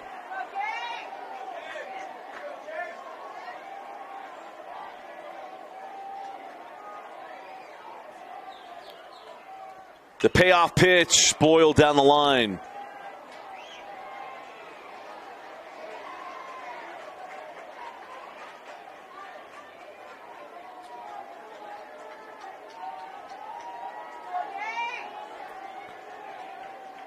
Three balls, 2 strikes, 2 out, and runners on second and third for Chase Youngberg. The payoff pitch lifted into left center field, and a diving catch is made. Isaac Murdoch keeps 2 more runs off of the board, but it is a 3-run fifth for Skyridge, and they take a 7-3 lead as we go to the bottom of the 5th inning of the 6A state championship game. You're watching the 6A title game right here on KSLSports.com.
Bottom of the 5th inning, and American Fork has got to respond. As leading off for the Cavemen is 9-hole hitter, Davin Pace.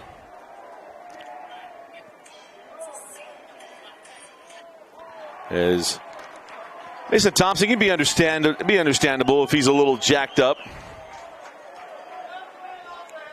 He's a little wired from all the excitement from his 2-run single. And the 2-0 foul off of the plate makes it 2 balls and 1 strike.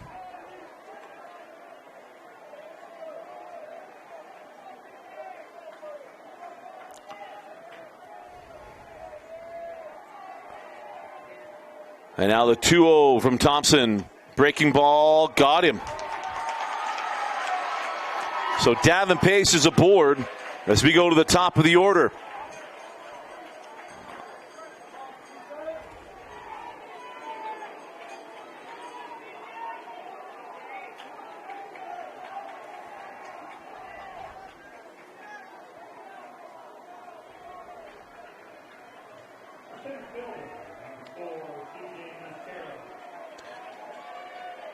So CJ Mascaro comes to the plate. Singled and scored in the first, was hit by a pitch in the second. It's Ryder Robinson on deck as that ball chopped down the first baseline and foul. That's the one thing you don't get on a turf field is if the chalk line will keep a ball fair or not on a high school field.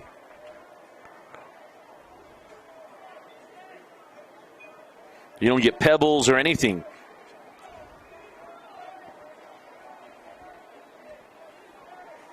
I guess you have to worry if some beads are clumped up right in that area.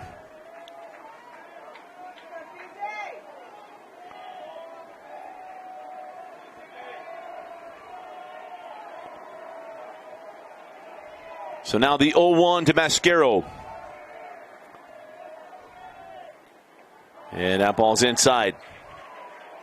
Evens the count up at a ball and a strike.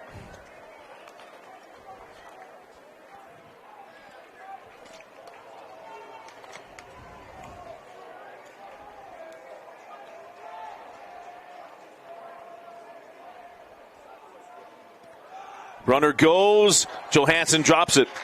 So no throw at second base.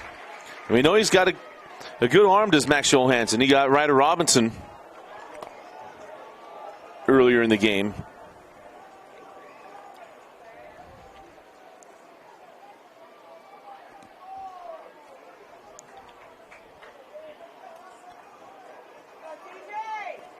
So we're going to have a late night tonight. Because remember, we'll have the conclusion of this game. We're going to have the celebration. We're going to have trophies. We're going to have all kinds of stuff. And then we'll get to start the 5A championship game. 2 balls and 1 strike to C.J. Mascaro. The 2-1 misses inside, and the count goes to 3 balls and 1 strike. Got a couple arms down in the bullpen for Skyridge. The 4-run lead. I don't know how much they'll mess around with Ryder Robinson. Yeah, I think also, here's the other thing I want to bring up, and I don't want to, I did this in basketball, so baseball fans, I apologize, but if you watch basketball, I've banged for a shot clock for years. But now with the little calm thing to catchers, this should be counted as a coach's visit, because that's really what it is. I don't know how open that thing is to be. I guess I got to learn about it. I hadn't noticed it this week with other, with the 5A teams. But if you're getting calms from the dugout to your catcher, I mean, that's a coach visit.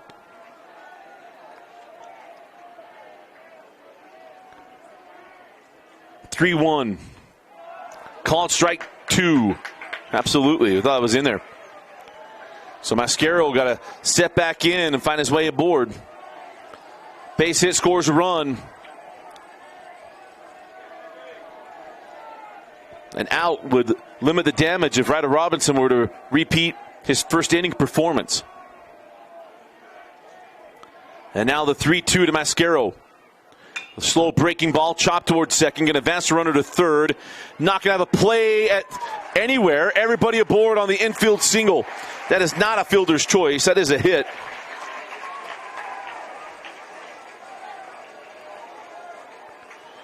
So everybody's on.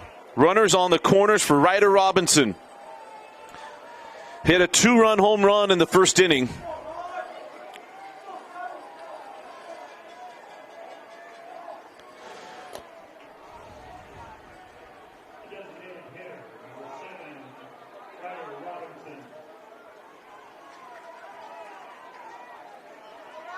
And there comes the change. Not going to let Thompson. Thompson's got to face Ryder Robinson. So, pitching change coming up. We'll go ahead and step aside, and we'll be right back.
So here comes Ryder Robinson, the new pitcher, Isaac Johansson. First pitch is inside. They got to be smart to Robinson. He can make this a one-run game, or he has a two-run home run in the first inning. Singled last inning. No outs, runners on the corners. And that pitch misses as well. 2 balls and no strikes.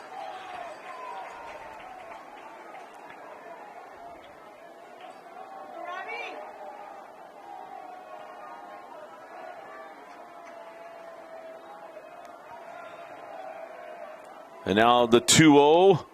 That's in there for a called strike 1.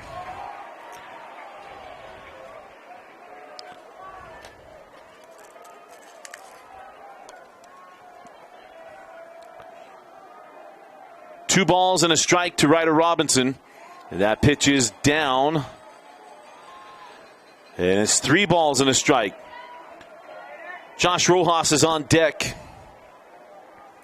Is Robinson looking to pull American Fork closer into this one? After the 3-run fifth has extended the Skyridge lead to 7-3. And Robinson tips that into the glove, and it's full count. American Fork scored 3 runs at the top of the first. 2 of those came from a home run from Robinson and have not scored since.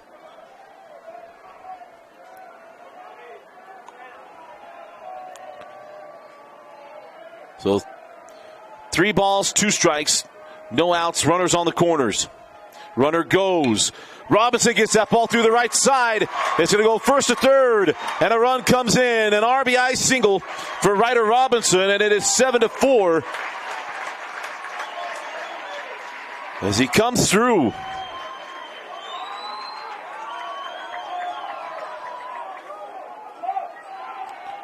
So Davin Pace scores after getting hit by a pitch. And that brings in Josh Rojas. He was a starting pitcher.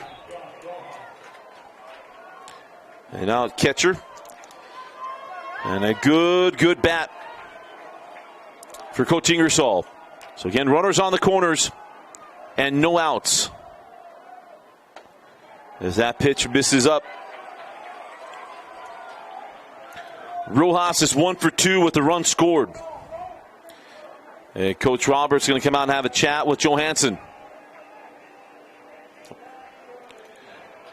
Gives us a chance to remind you that if you need to make any type of call in your life, you got questions, you need to set up your business, you need to, you feel like someone wronged you in an investment opportunity or whatever it is, go to our friends at Heidemann Associates. Go to 801-472-7742 or go to utah.law.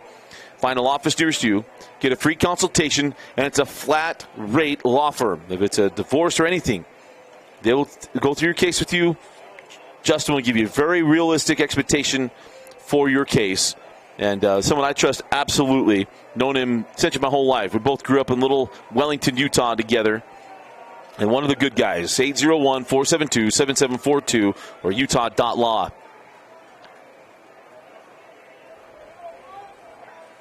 So Rojas will step back in. But again, runners on the corners. I imagine they're going to try to stay away.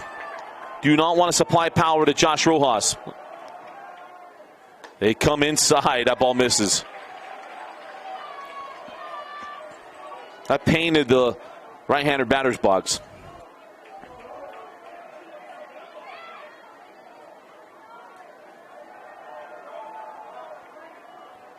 And now the 2-0. And Rojas called strike 1. But Rojas is the game-tying run. Wind blowing out just a little bit. And now the 2-1. And they'll go first to third move that worked earlier for Rojas. He had a pickoff play earlier on off that move.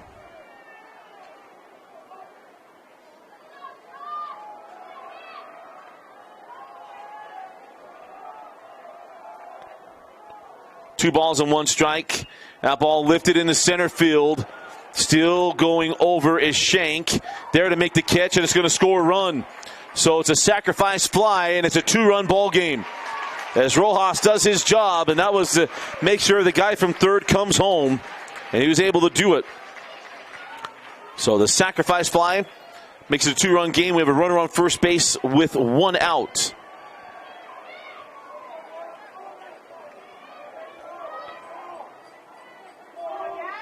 And that brings up Dax Watts. And he now is a game-tying run.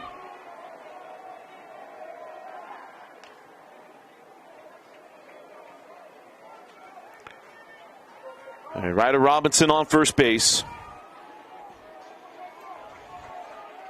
Ryder's got to see line drive through the infield. Or pardon me, he's got to go. But line drive's got to see through the infield. As that ball hit well down a left field line and out of play. Right at Timpanogos' team. We'll be looking at the T-Wolves next, as it'll be Game 3 in the 5A Championship Series.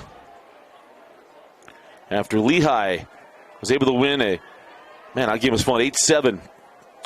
Won 8-7 in Game 2 to force a Game 3. A chance to defend their crown.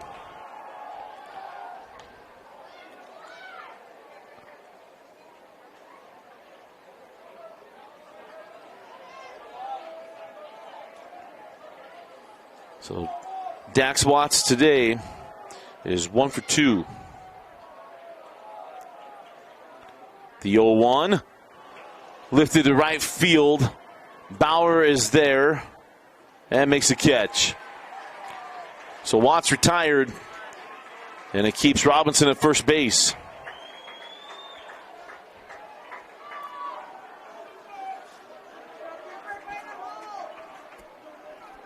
That brings up Cooper Jones, the second baseman. Jones is 0 for 1. Has an RBI on a sacrifice fly in the first inning that scored Josh Rojas' courtesy runner. Caught Robinson leaning just a little bit.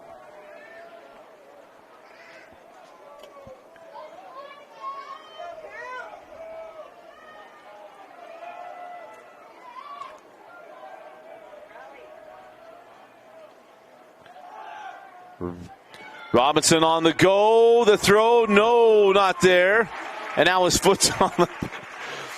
Because of the turf fields, I mean, we've seen guys keep tags on forever as they continue to slide through, and got to the point where Robinson had to show that, hey, my foot is on the bag now as he slid through. So advanced the runner to scoring position. It was ball 1 to Cooper Jones, who's got a chance to make it a 1-run game.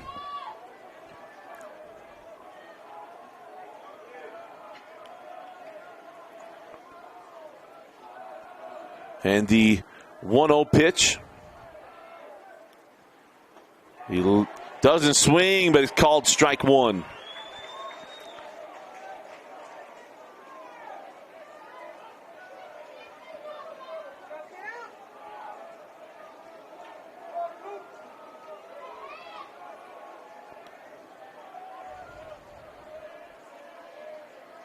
Cooper Jones on the day, as mentioned, has that sacrifice fly. It would be big to come through here and make it a 1-run game going into the final 2 innings. And the final 2 at-bats for Skyridge. Skyridge plated 3 at the top of this inning. Cavemen so far have gotten 2.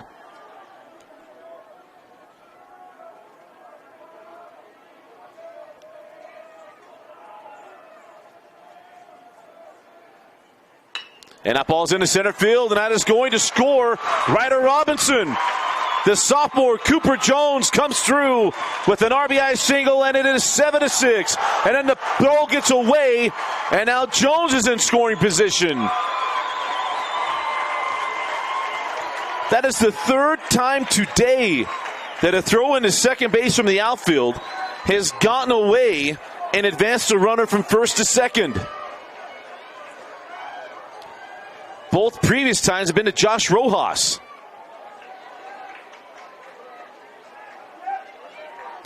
But it's a 1-run game with the game-tying run on second base. And it's now Jet Walker at the plate. And Jet is due.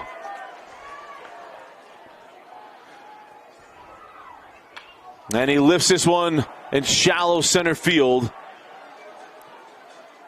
And it is taken by Ball for the third out. But it's a 3-run bottom of the 5th inning, and it's a 1-run game as we head to the 6th. You're watching the 6A championship baseball game on KSLSports.com.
Top of the 6th inning, top of the order for Skyridge. And it's Dalton Young, the left fielder. And he got hit. Hit him on the elbow. So leadoff man aboard now for Skyridge.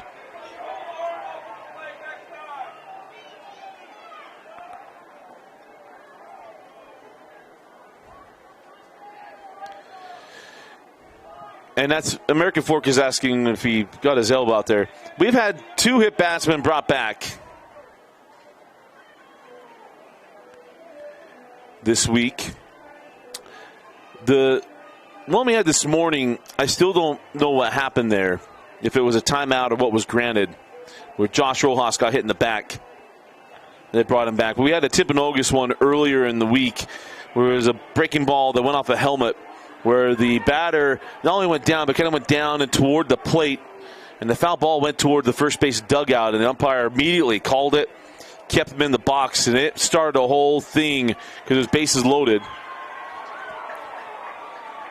That wasn't clear and obvious either. But late in the game, everything that's close is going to be contested. So that puts Young aboard on the hit by pitch. That brings Grew Shake.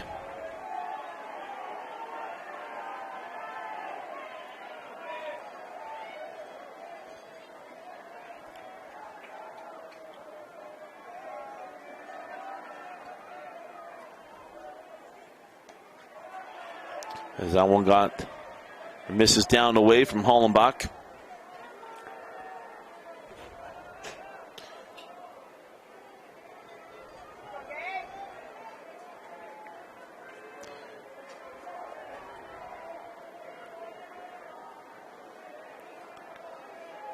And the 1-0. This ball lifted into center field. Mascaro is there for the first out of the inning.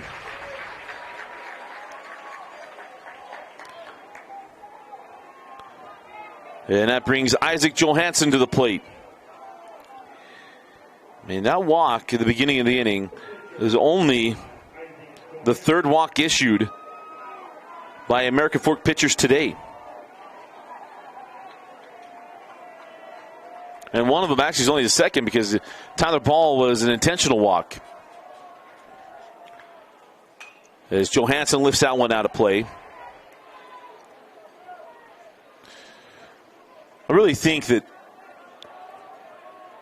now that it's just a award first base intentional walk, that should not go on a pitcher's record. Old intentional walks, he had to throw the ball. But now the coach comes out and says, put him on. That shouldn't be on the pitcher. Charge it to the game, as they say.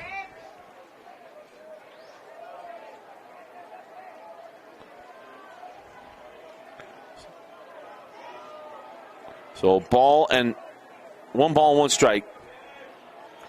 Here to Isaac Johansson. As the runner goes, Rojas throw down, was in time, could not get the tag applied. Walker was coming in and essentially had to slide to make the catch, could not apply the tag. And it is ball 2 on the pitch. So runner in scoring position here for Isaac Johansson.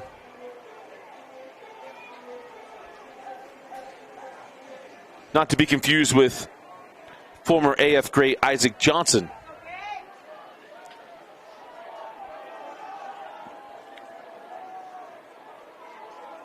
Two balls and one strike with one out.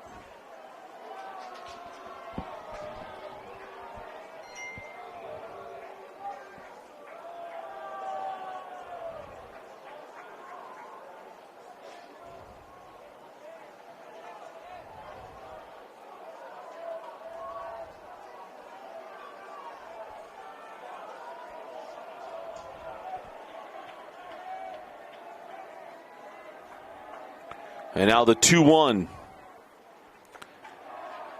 That one misses.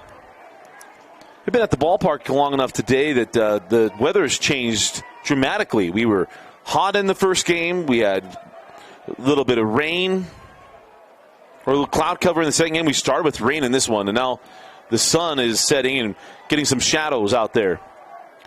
The 3-1. Ball 4. So runners on first and second. As that brings Ty Evans to the plate.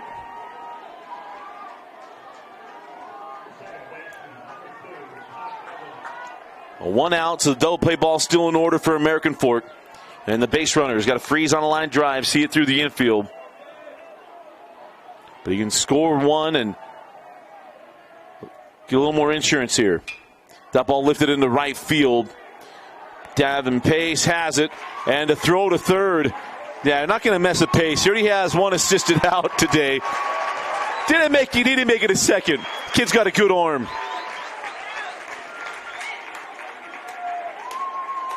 So you want to draw the throw to see if you can get him to airmail it.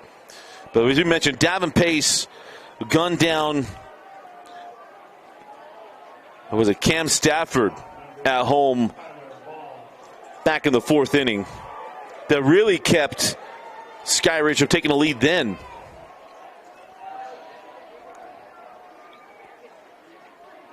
So now Tyler Ball at the plate with the runner on and 2 out. And that one bounced. Ball is 1 for 2 with 2 runs scored and a single. Went down on strikes in the fourth. He was intentionally walked last inning and scored.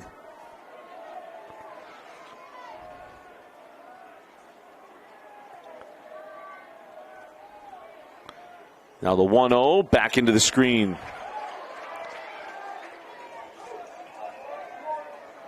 Kid has had an outstanding year, batting 442. 11 home runs, 43 runs driven in. Love to have 44, 45, and 46 if possible.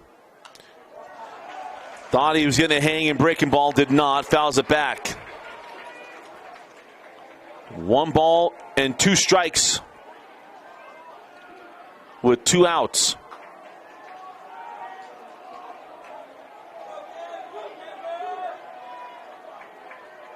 Big pitch here from Hollenbach. And the 1-2 to Ball.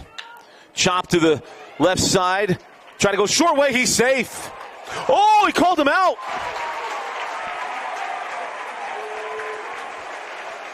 Calls him out at second.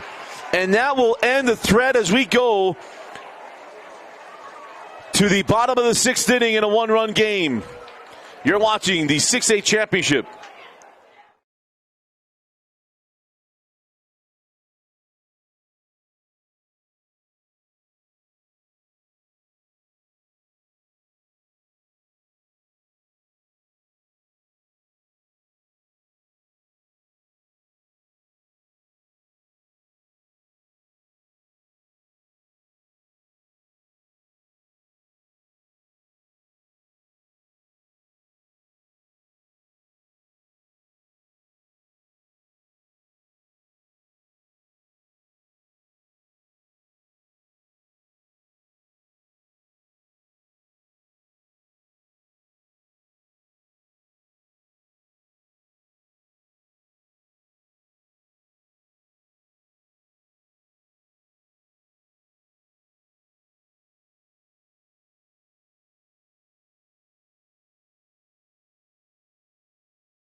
Coleman Perry going to pinch hit for Isaac Murdoch in the bottom of the 6th inning as that one misses.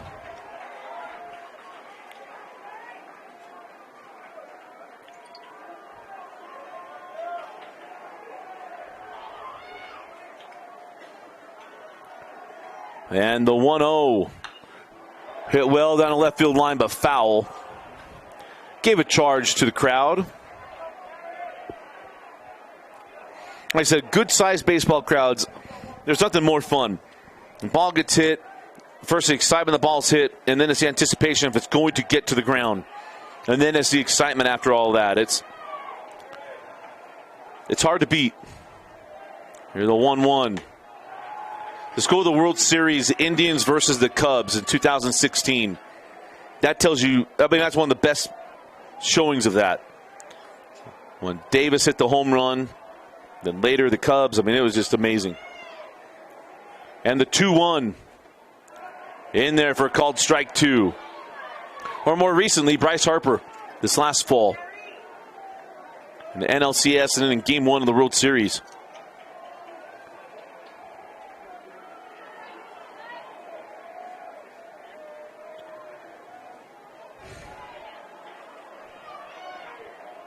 And the 2-2.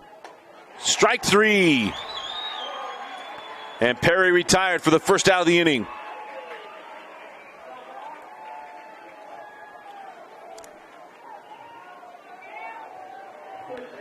And that brings up Gavin Schoonover. 1 for 2 in this one is Schoonover. As he fouls that one down the third baseline. Nice stab by Coach Ingersoll.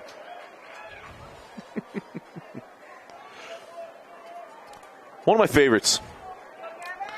You rarely hear me talk about coaches that, there's not a lot of we don't get along with, but Jared is someone that you see him, man, you don't want to meet him in dark alley, at least looking at him, and then you get to know him. He's just such a nice guy. He does an amazing job with this program. And we'll get to see his brother Jason coming up next with his Lehigh Pioneers. As here's the 1-1. And Schoonover reaches out, lifts it into shallow right field. And he is retired by Youngberg for the second out of the inning. And here's the thing with AF. It's hard. You leave it up to the bottom of the 7th inning. You get the last chance. But leaving it up to the bottom of 7, there's so much on that. See if they can put a thread on in this inning. But for Skyridge, they know it as well. They get a chance to add an insurance run. They get out of this 6th. As that ball is lifted in the shallow left center field and it's down. Davin Pace. And that ball's mishandled in left field. And it is A single taken on second on the error. And Davin Pace extends the inning.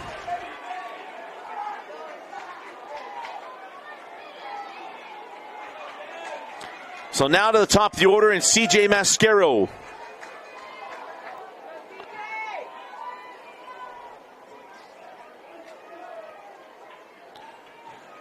And that's to bring Coach Johansson out to have a chat. And while he does, I want to thank you all for all the support this year, because this is what I'll be calling the grand finale of the season. We start in August and go all the way through Memorial Day weekend every year.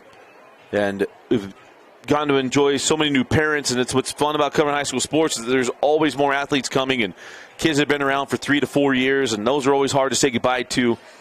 But certainly want to thank you for all the support. We start in football, and then in basketball, and in baseball, or pardon me, in spring we do baseball, boys soccer, and lacrosse, and just certainly appreciate all the support that we get. And it's always a crazy time of the year, because we end this. It's like, hey, we go to the break, but it's really a 2-month break. We'll take June and July, then we get ready first week of August. This is when Dane and I start doing our top 30 and 30. We have some other things we're working on right now, but certainly appreciate all the support we get. So CJ Mascaro comes to the plate with the game-tying run at second base, and 2 outs. Top of the order for American Fork. Ryder Robinson's on deck.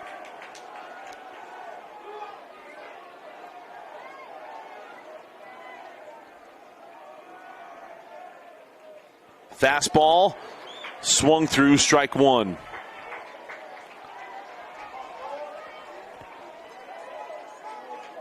Got a lot of room down the line. Down the line and right.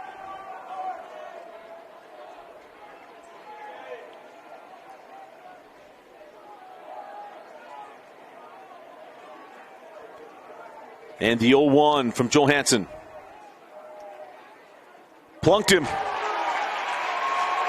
Hit batsman's going to bring Ryder Robinson to the plate. He got the game started with a 2-run home run, and now he has a chance to tie or take the lead.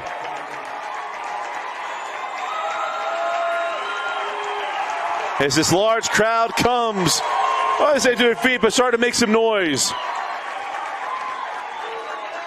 As Robinson's got to calm his nerves, see it and swing it.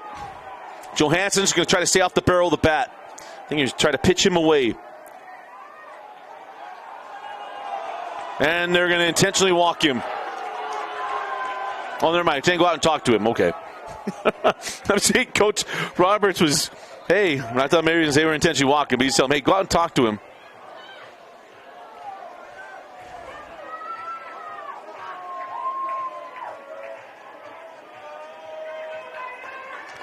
So, mound conversation is over, as Ryder Robinson will step in. I would say stay away. I'd pitch away. If he's going to beat me, he's going to be going the other way. But nothing inside where he makes this a 2-run American Fork lead. And he went inside, and that ball is going to get down and get to the wall. The game-tying run comes in. And the go-ahead run comes as well. Ryder Robinson with 4 RBIs in Game 3 gives the Cavemen an 8-7 lead.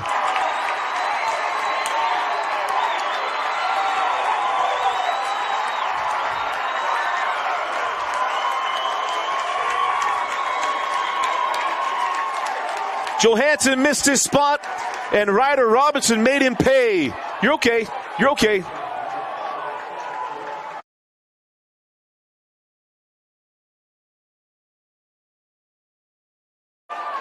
Brings up Joshua Rojas. As that pitch is up. But Johansson was meant to throw that ball outside. It came right inside. And we have fans that are in front of us. Always let them know it's okay. I can see over the top of them at this ballpark.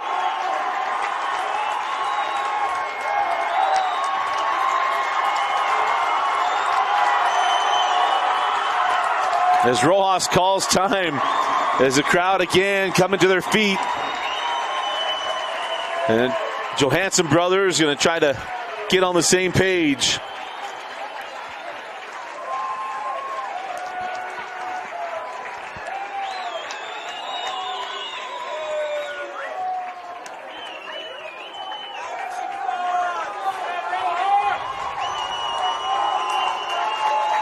Rojas today is 1 for 2 with an RBI and a run scored. The sacrifice fly is last time up, but he has an opportunity to extend the lead with Robinson at second. The 1-0 called strike one.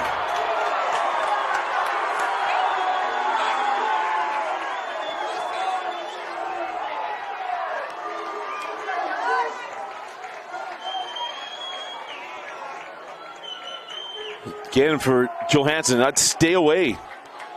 And now the 1-1. That's bounced. Count goes to 2 balls and a strike.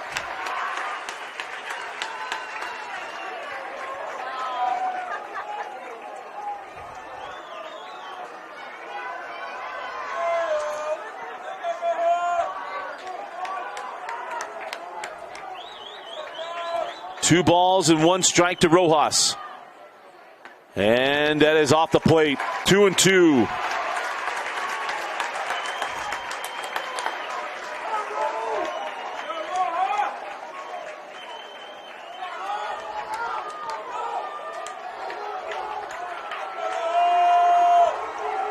Probably 3 balls and a strike, and now that's in there, called strike. And it's now full. My bad on the scoreboard. That's on me. 3 balls and 2 strikes to Rojas.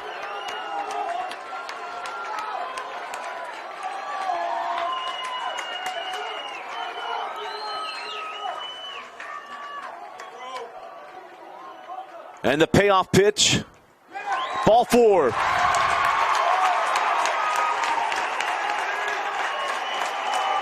And that brings up Dax Watts.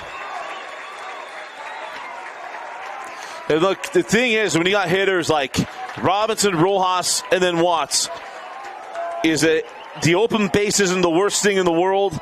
Not letting that guy get it. And let's see if we can, we'll keep playing the next card, right? Hit me. Let's keep playing the next card.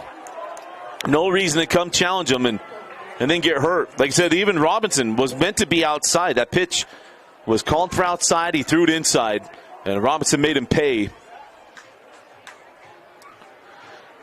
I'm not sure. Again, we've had a couple of requests to confer. And I know we got a couple umpires there watching. And they can let me know what they think this conference would be about. I'm not sure what Coach Ingersoll is wanting.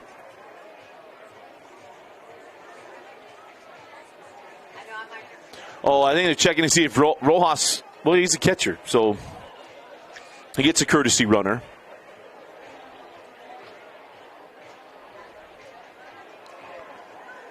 And they're changing the courtesy runner.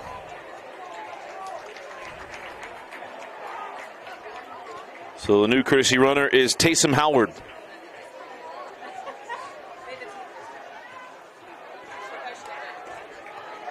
So it brings Dax Watts to the plate.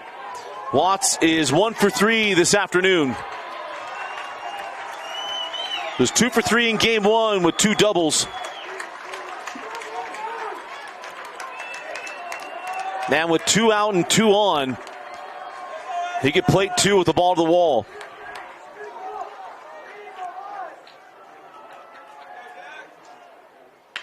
Chops this one up the middle. Gonna be a close play at second. Got him. Able to get him out, but Ryder Robinson comes through with a 2-run double as we go to the top of the 7th inning. Last chance opportunity for Skyridge. They trail 8-7. He'll either be at the bottom of the 7th or the Cavemen will be dancing here at UCCU Ballpark. We'll be right back.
Top of the 7th inning, and due up for Skyridge is Gavin Bauer and Max Johansson, followed by Mason Thompson.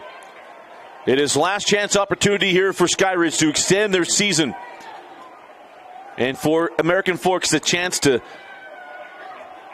make the comeback trail successful, as they lost in the championship series a year ago to Riverton, and they got back this year, and they are 3 outs away from taking home another state championship with Coach Ingersoll. Pitch out of play. It's 0-1.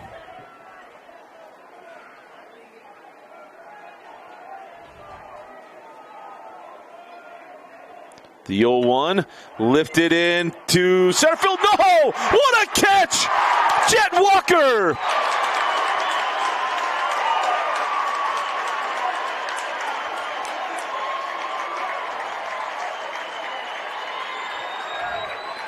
Goes full Maverick on that one and pulls it in. Oh man, I thought, what a play. What a play by Jet Walker.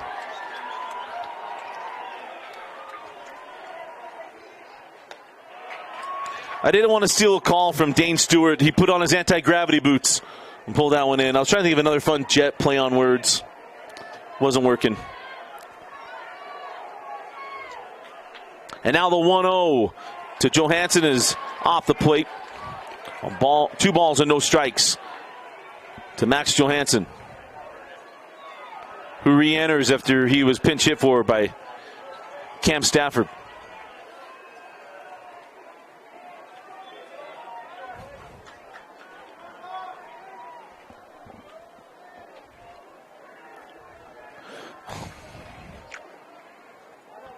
I'll have a quick conversation. Chance to remind you that we got missionaries getting ready to go out on the mission field. Go to modernmissionary.com. Go register your missionary and get a free shirt and tie, so that way they can try it before you buy it. At Modern Missionary, you can go to their website, modernmissionary.com. We're going to the easy location, especially for our Utah County fans. And it's modernmissionary.com. So it's 2 balls and no strikes to Cam Stafford. Or pardon me, to Max Johansson.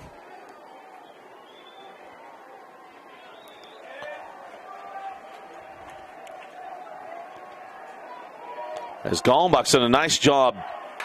Gallenbach's done a terrific job since coming in relief. Back in the 5th inning. Really has. And now the 2-1. That ball lifted on the infield. Ranging back is Cooper Jones, and he has it. And now American Fork is 1 out away.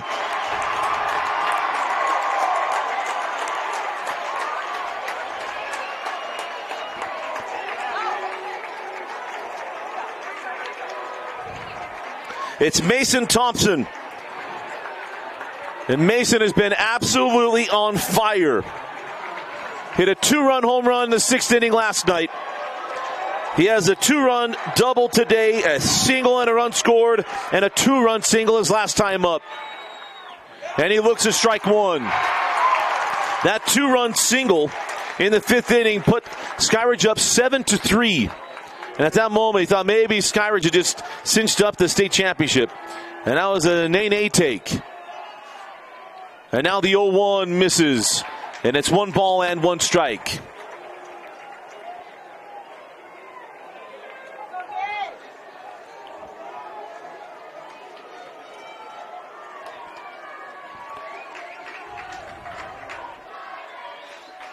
The 1-1 swung on, strike 2. Down to the final strike of the 6A season.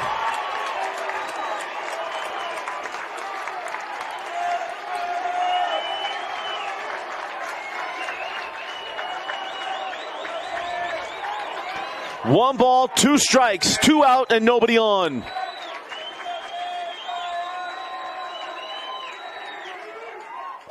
Lifted on the infield.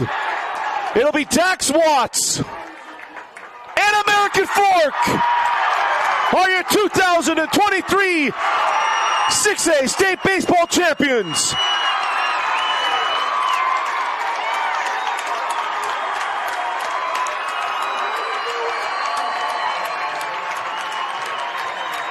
You talk about improbable.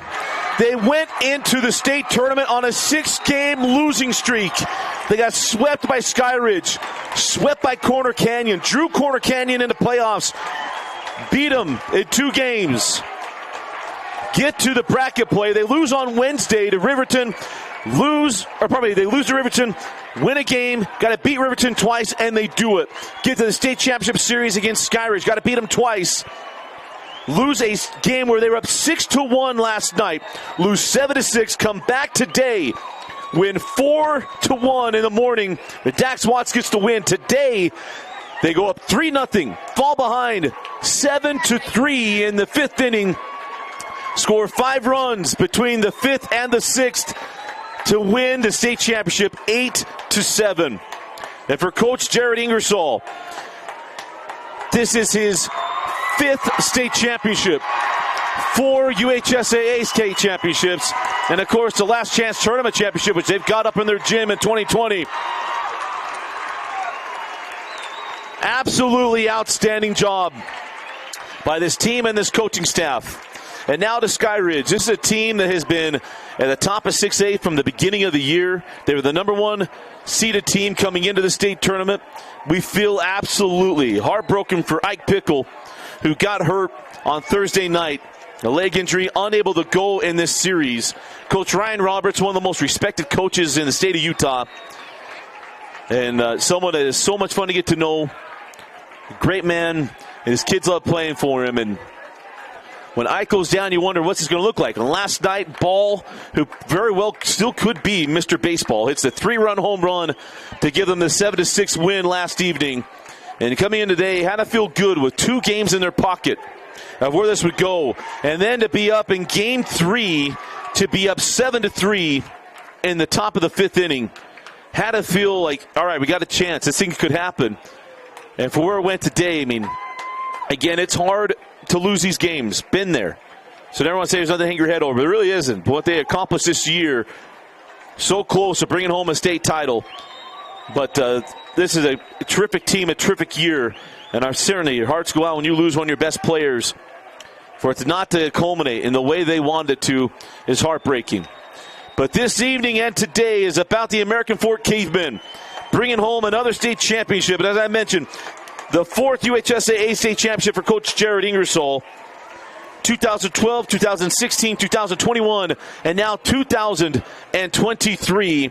congratulations to Coach Ingersoll and the American Fork Cavemen, your 2023 6A baseball state champions. I'll step aside, let you guys enjoy the celebration. We will have to go off air at about 7:55, so we'll run it for about as long as we can. But hope you enjoyed the coverage this week. It's been our absolute pleasure to bring it to you. Again, congratulations to Coach Jared Ingersoll and his crew. Our Heidemann Associates players of the game, obviously Ryder Robinson. Ryder Robinson was absolutely spectacular. The two-run home run to open the game, then the 2-run double to give them the lead and the win. Absolutely spectacular. And then Josh Rojas, I thought he pitched well. Did a great job. Did an awesome job on the mound to be our Heidemann Associates players of the game. For Vince Francis, I'm Dusty Lister. Thanks for joining us and for watching KSL Sports Rewind's coverage of the 2023 6A State Championship Baseball Tournament on KSLSports.com. Go enjoy it, American Fork and Coach Ingersoll. Congratulations.